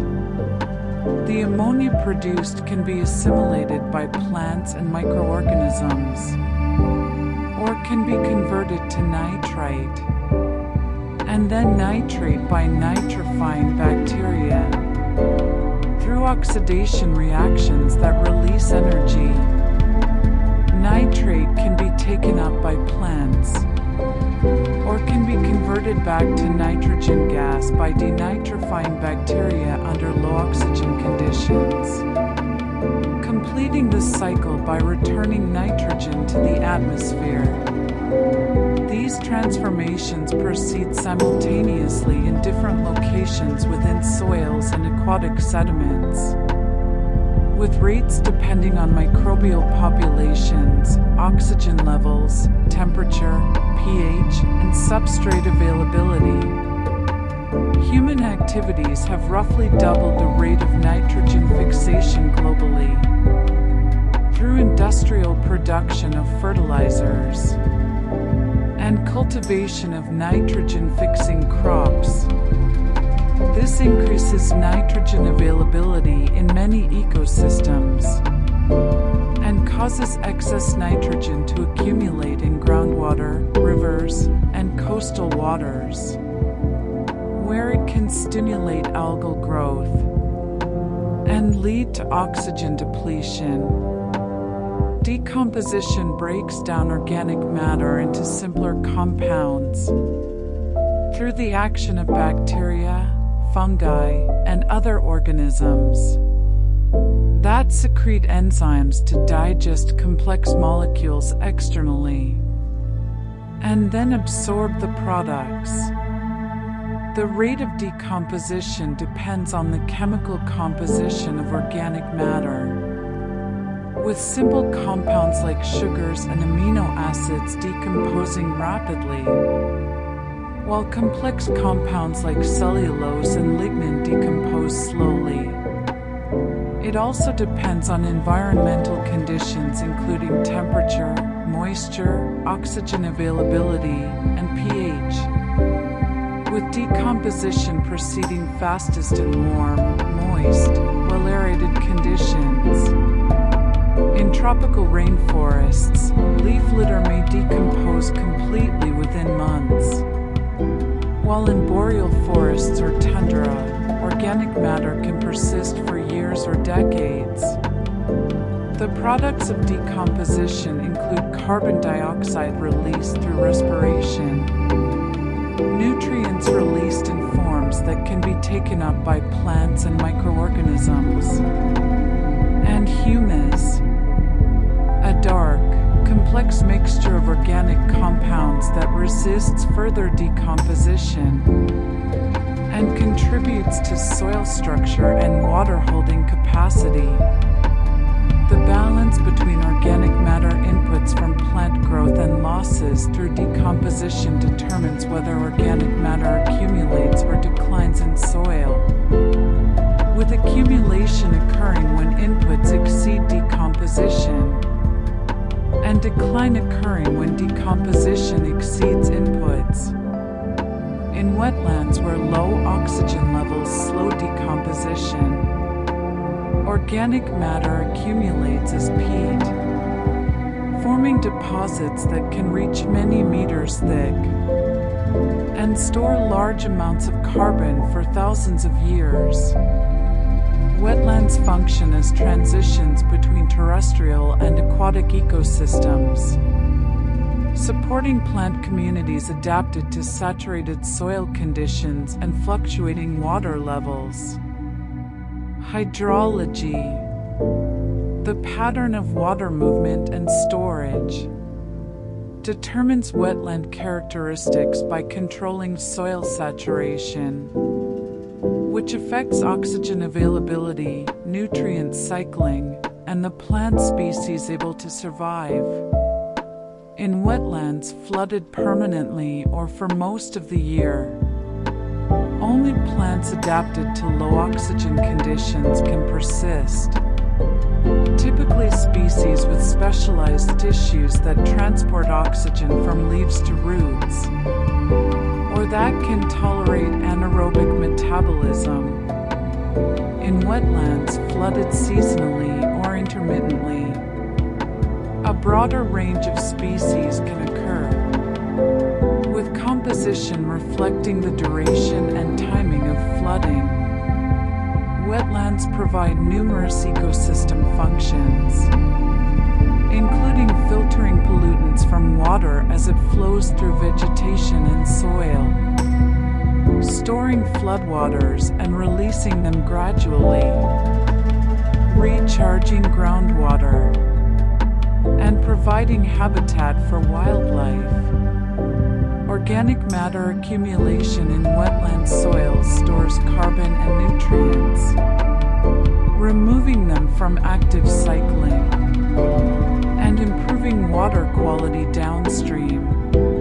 The value of these functions has led to efforts to protect existing wetlands and restore wetlands that have been drained or degraded, processes that can take decades as hydrology is re-established, soils develop, and plant communities mature. Groundwater moves through pores and fractures in soil and rock, under the influence of gravity and pressure gradients, flowing from areas of higher hydraulic head to areas of lower head, at velocities determined by the hydraulic conductivity of the material, the property that describes how easily water flows through it. Groundwater velocities range from meters per year in fine-grained sediments with low conductivity to meters per day in coarse gravels or fractured rock with high conductivity.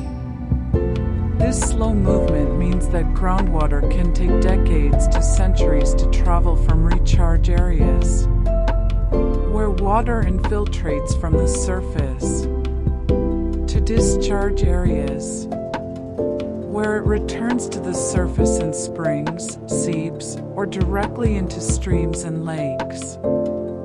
During this time, water interacts with soil and rock minerals, dissolving some constituents and precipitating others, gradually changing its chemical composition. The residence time of water in aquifers, the underground formations that store and transmit significant quantities of groundwater, varies from years in shallow aquifers with rapid recharge to thousands or millions of years in deep aquifers recharged during past climatic periods, when conditions were wetter than at present. Pumping groundwater for human use can lower water levels, reduce spring flows and stream base flows, and allow infiltration of saline water in coastal areas.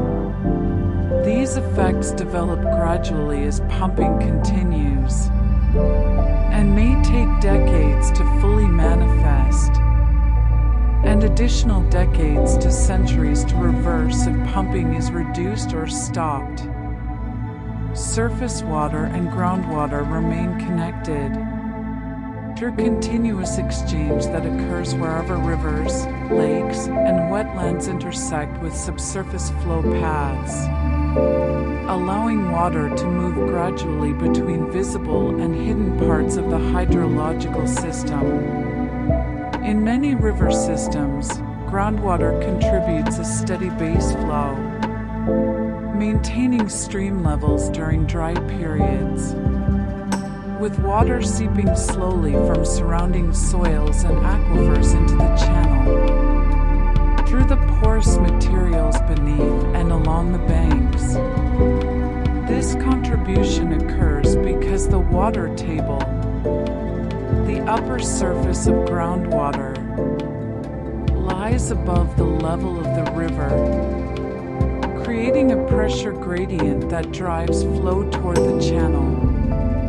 During periods of heavy rainfall or snowmelt, the situation can reverse, and rivers may recharge groundwater by allowing water to infiltrate through the riverbed into the surrounding sediments, raising the local water table.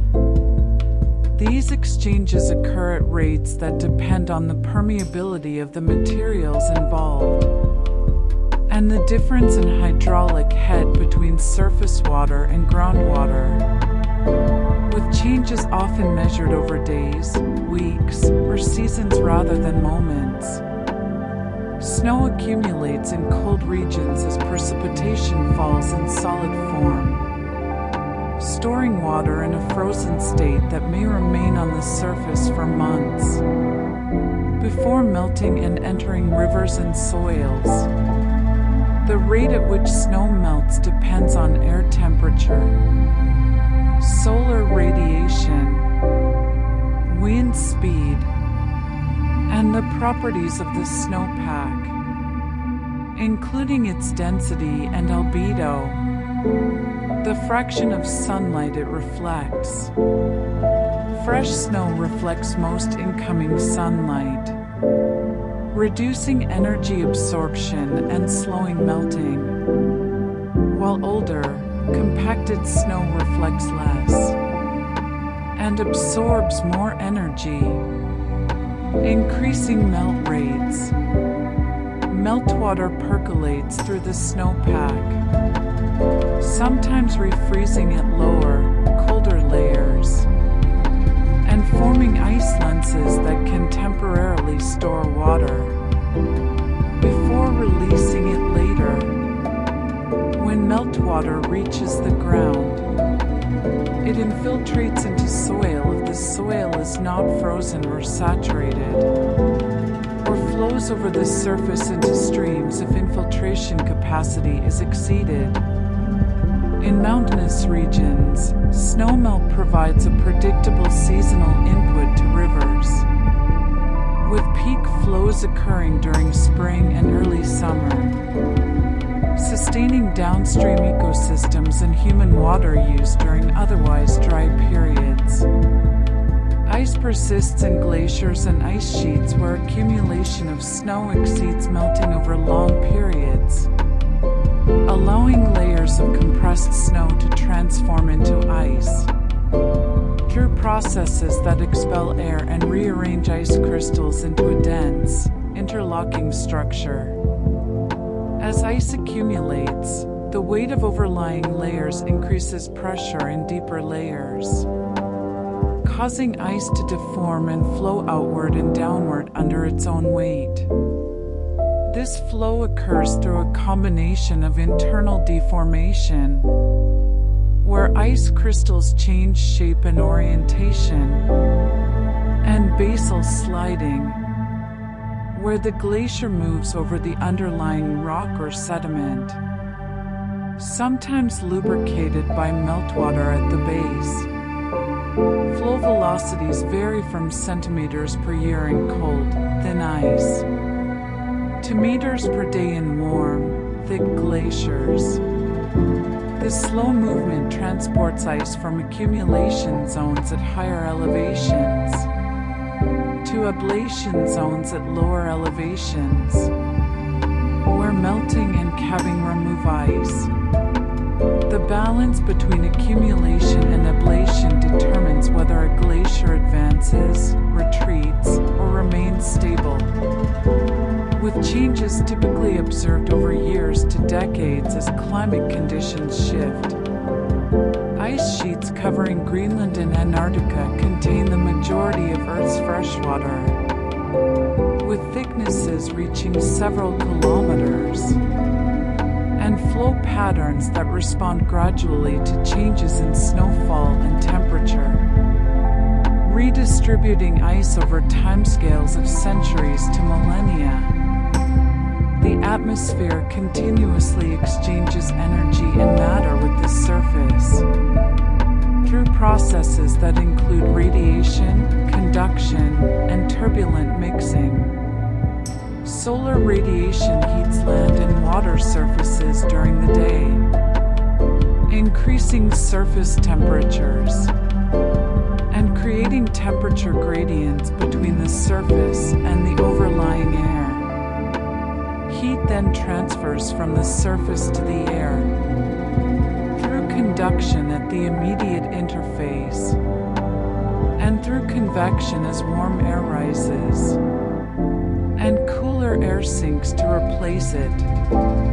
Turbulent eddies, swirling motions in the air caused by surface roughness and wind shear, mix air vertically and horizontally, distributing heat, moisture, and trace gases through the lower atmosphere. At night, when the surface cools by emitting infrared radiation to space, the air near the surface may become cooler than the air above, creating a stable stratification that suppresses vertical mixing and allows temperature differences to persist. These daily cycles of heating and cooling occur continuously, producing patterns of atmospheric stability and instability that influence cloud formation, wind patterns, and the dispersion of pollutants, trace gases in the atmosphere, such as water vapor, carbon dioxide, methane, and ozone, play important roles in controlling Earth's energy balance. By absorbing and emitting infrared radiation, these gases allow incoming solar radiation, primarily in the visible and near-infrared range, to pass through the atmosphere and reach the surface, while absorbing some of the longer wavelength infrared radiation emitted by the surface as it cools. The absorbed energy increases the thermal motion of gas molecules, which then re-emit infrared radiation in all directions, including back toward the surface, a process that raises the average surface temperature above what it would be without these gases.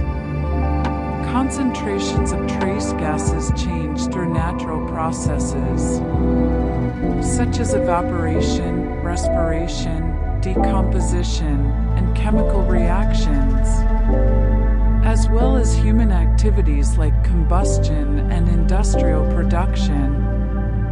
Changes in concentration alter the rate at which energy is absorbed and emitted, affecting temperature patterns over timescales ranging from days for water vapor to decades or centuries for carbon dioxide and methane. Ozone in the stratosphere absorbs ultraviolet radiation from the sun, protecting living organisms at the surface from wavelengths that can damage DNA and other biological molecules. Ozone forms when ultraviolet radiation splits molecular oxygen into individual oxygen atoms, which then combine with molecular oxygen to form ozone, occurring primarily in the upper atmosphere where ultraviolet radiation is most intense. Ozone is destroyed by chemical reactions involving natural compounds and human-made substances, such as chlorofluorocarbons, which release chlorine and bromine atoms that catalyze ozone destruction. The balance between formation and destruction determines ozone concentration, which varies with altitude, latitude, and season. The ozone layer remains relatively stable because these processes occur continuously, with changes typically measured over years rather than days, allowing gradual adjustments to shifts in chemical inputs and atmospheric circulation. In the oceans, waves transfer energy from wind to water, creating oscillatory motion that propagates across the surface. When wind blows over the water, friction and pressure differences between the air and water surface cause small ripples to form, which increase the roughness of the surface and enhance energy transfer, allowing waves to grow in height and length. As long as wind speed, duration, and fetch, the distance over which wind blows, are sufficient, once formed, waves travel away from their generation area, carrying energy but not mass. As water particles move in circular or elliptical paths, returning to their original positions after the wave passes. The speed of wave propagation depends on wavelength and water depth, with longer waves traveling faster, and shallow water slowing waves as they approach the shore. When waves reach shallow depths where the bottom interferes with their motion, they steepen and eventually break, dissipating energy as turbulence and heat. This energy contributes to coastal erosion and sediment transport, shaping shorelines over time. Through the gradual movement of sand and other materials along the coast, sediment transported along coastlines moves through a process called longshore drift, driven by waves approaching the shore at an angle. which push sand up the beach in the direction of wave travel and allow it to move back down under gravity perpendicular to the shoreline.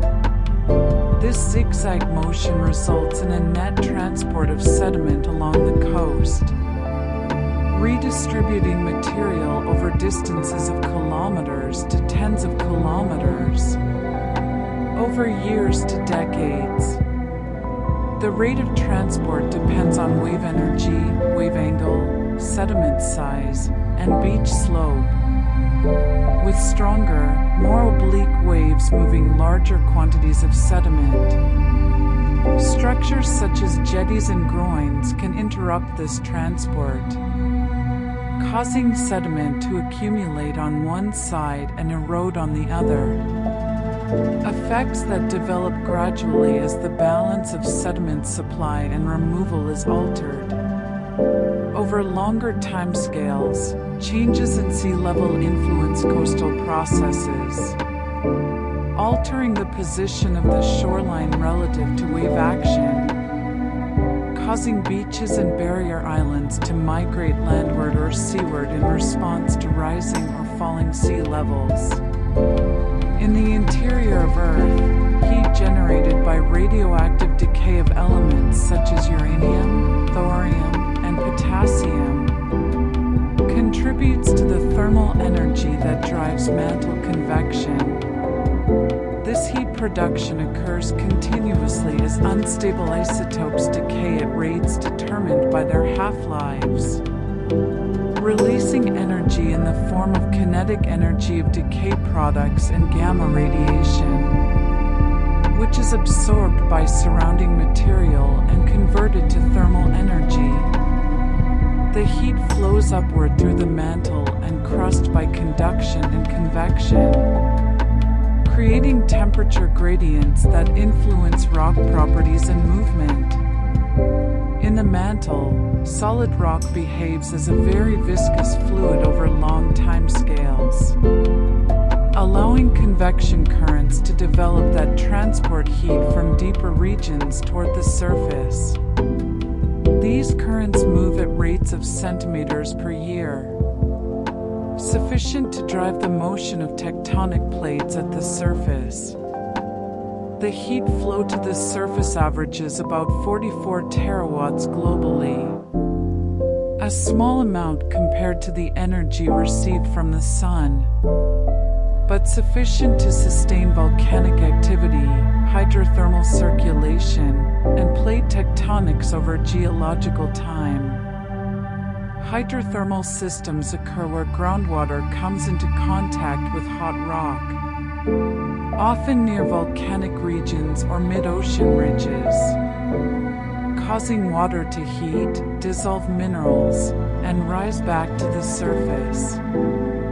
In these systems, cold water infiltrates into the ground, descends through fractures, and is heated by contact with hot rock, reducing its density and causing it to rise. As the water rises, it carries dissolved minerals that may precipitate when temperature and pressure decrease, forming mineral deposits around vents and in fractures. On the seafloor, hydrothermal vents emit mineral-rich fluids, which mix with cold ocean water, creating plumes that rise and spread, depositing metals and supporting unique biological communities that rely on chemical energy rather than sunlight. These systems operate continuously as long as a heat source and water supply are available, with flow rates and temperatures varying gradually as geological conditions change. The distribution of elements in Earth's crust reflects the processes of planetary formation, differentiation, and ongoing geological activity. When Earth formed, heavy elements such as iron and nickel sank toward the center to form the core, while lighter elements formed the mantle and crust. Volcanic activity brings material from the mantle to the surface, contributing to the composition of the crust, while weathering and erosion redistribute elements across the surface. Rivers transport dissolved and particulate materials to the oceans, where they may be incorporated into sediments and eventually into sedimentary rock. Over millions of years, these sediments may be buried, transformed by heat and pressure, and return to the surface through uplift and erosion, continuing the cycle of element redistribution. The relative abundances of elements in different environments influence soil fertility, water chemistry, and the availability of nutrients for living organisms, linking geological processes to biological systems through gradual, interconnected pathways. Atmospheric circulation patterns interact with ocean currents and land surface features to produce regional climates that persist over long periods, characterized by average temperature, precipitation, and seasonal variation. Mountain ranges influence climate by forcing air to rise on windward slopes, cooling and producing precipitation, while descending air on leeward slopes warms and dries, creating rain shadows. Large bodies of water moderate temperature by absorbing and releasing heat more slowly than land, reducing temperature extremes in coastal regions. Vegetation influences climate by affecting albedo, evapotranspiration, and surface roughness, altering how much solar energy is absorbed, how much water is returned to the atmosphere, and how wind flows near the surface. These interactions create feedbacks that can reinforce existing climate patterns or contribute to gradual changes when conditions shift. Climate variations occur over a range of timescales, from daily weather fluctuations to seasonal cycles, to multi-decadal oscillations, and to long-term changes driven by variations in Earth's orbit, solar output, and greenhouse gas concentrations. Over geological timescales, Earth's orbit around the Sun changes slightly in shape and orientation, altering the distribution of solar energy received at different latitudes and seasons. These changes, known as Milankovitch cycles, include variations in eccentricity, the shape of Earth's orbit, obliquity, the tilt of Earth's axis, and precession, the wobble of the axis. Each cycle operates on timescales of tens of thousands to hundreds of thousands of years, influencing the timing and intensity of ice ages by affecting how much summer sunlight reaches high latitudes, which in turn influences whether snow and ice melt or accumulate. The climate system responds to these changes through feedbacks involving ice cover, greenhouse gas concentrations, and ocean circulation, producing gradual transitions between glacial and interglacial periods that unfold over thousands of years rather than abruptly. These interconnected processes continue to operate simultaneously, each following its own physical and chemical principles, each contributing incrementally to the evolving state of the environment, with changes accumulating over time in ways that remain steady, measurable, and governed by the same consistent rules that apply to all matter and energy, maintaining a continuous flow of activity that proceeds without interruption, without clear boundaries between one state and the next, and without any distinct point at which one process can be said to stop and another to begin, as the gradual movement of energy and material persists across scales of space and time. And now, as the world slowly unfolds its quiet mysteries, as the air moves, the water flows, the stars trace their silent paths, there is nowhere you need to rush, nothing more to chase, nothing to force. this moment is enough. You are observing. Let the gentle patterns of nature surround you. Let the slow rhythm of phenomena feel steady and safe. Let your thoughts shift like clouds over a calm sky. May your body relax into stillness like leaves settling on a quiet pond. May your breath flow like rivers, moving softly without effort. May your mind wander freely like energy, moving through the world as the universe continues its patient unfolding. You may drift just as gently into calm, and when morning arrives, may you awaken curious and grounded, carrying a quiet sense of the endless patterns of nature. Good night, and rest within the soft harmony of the world.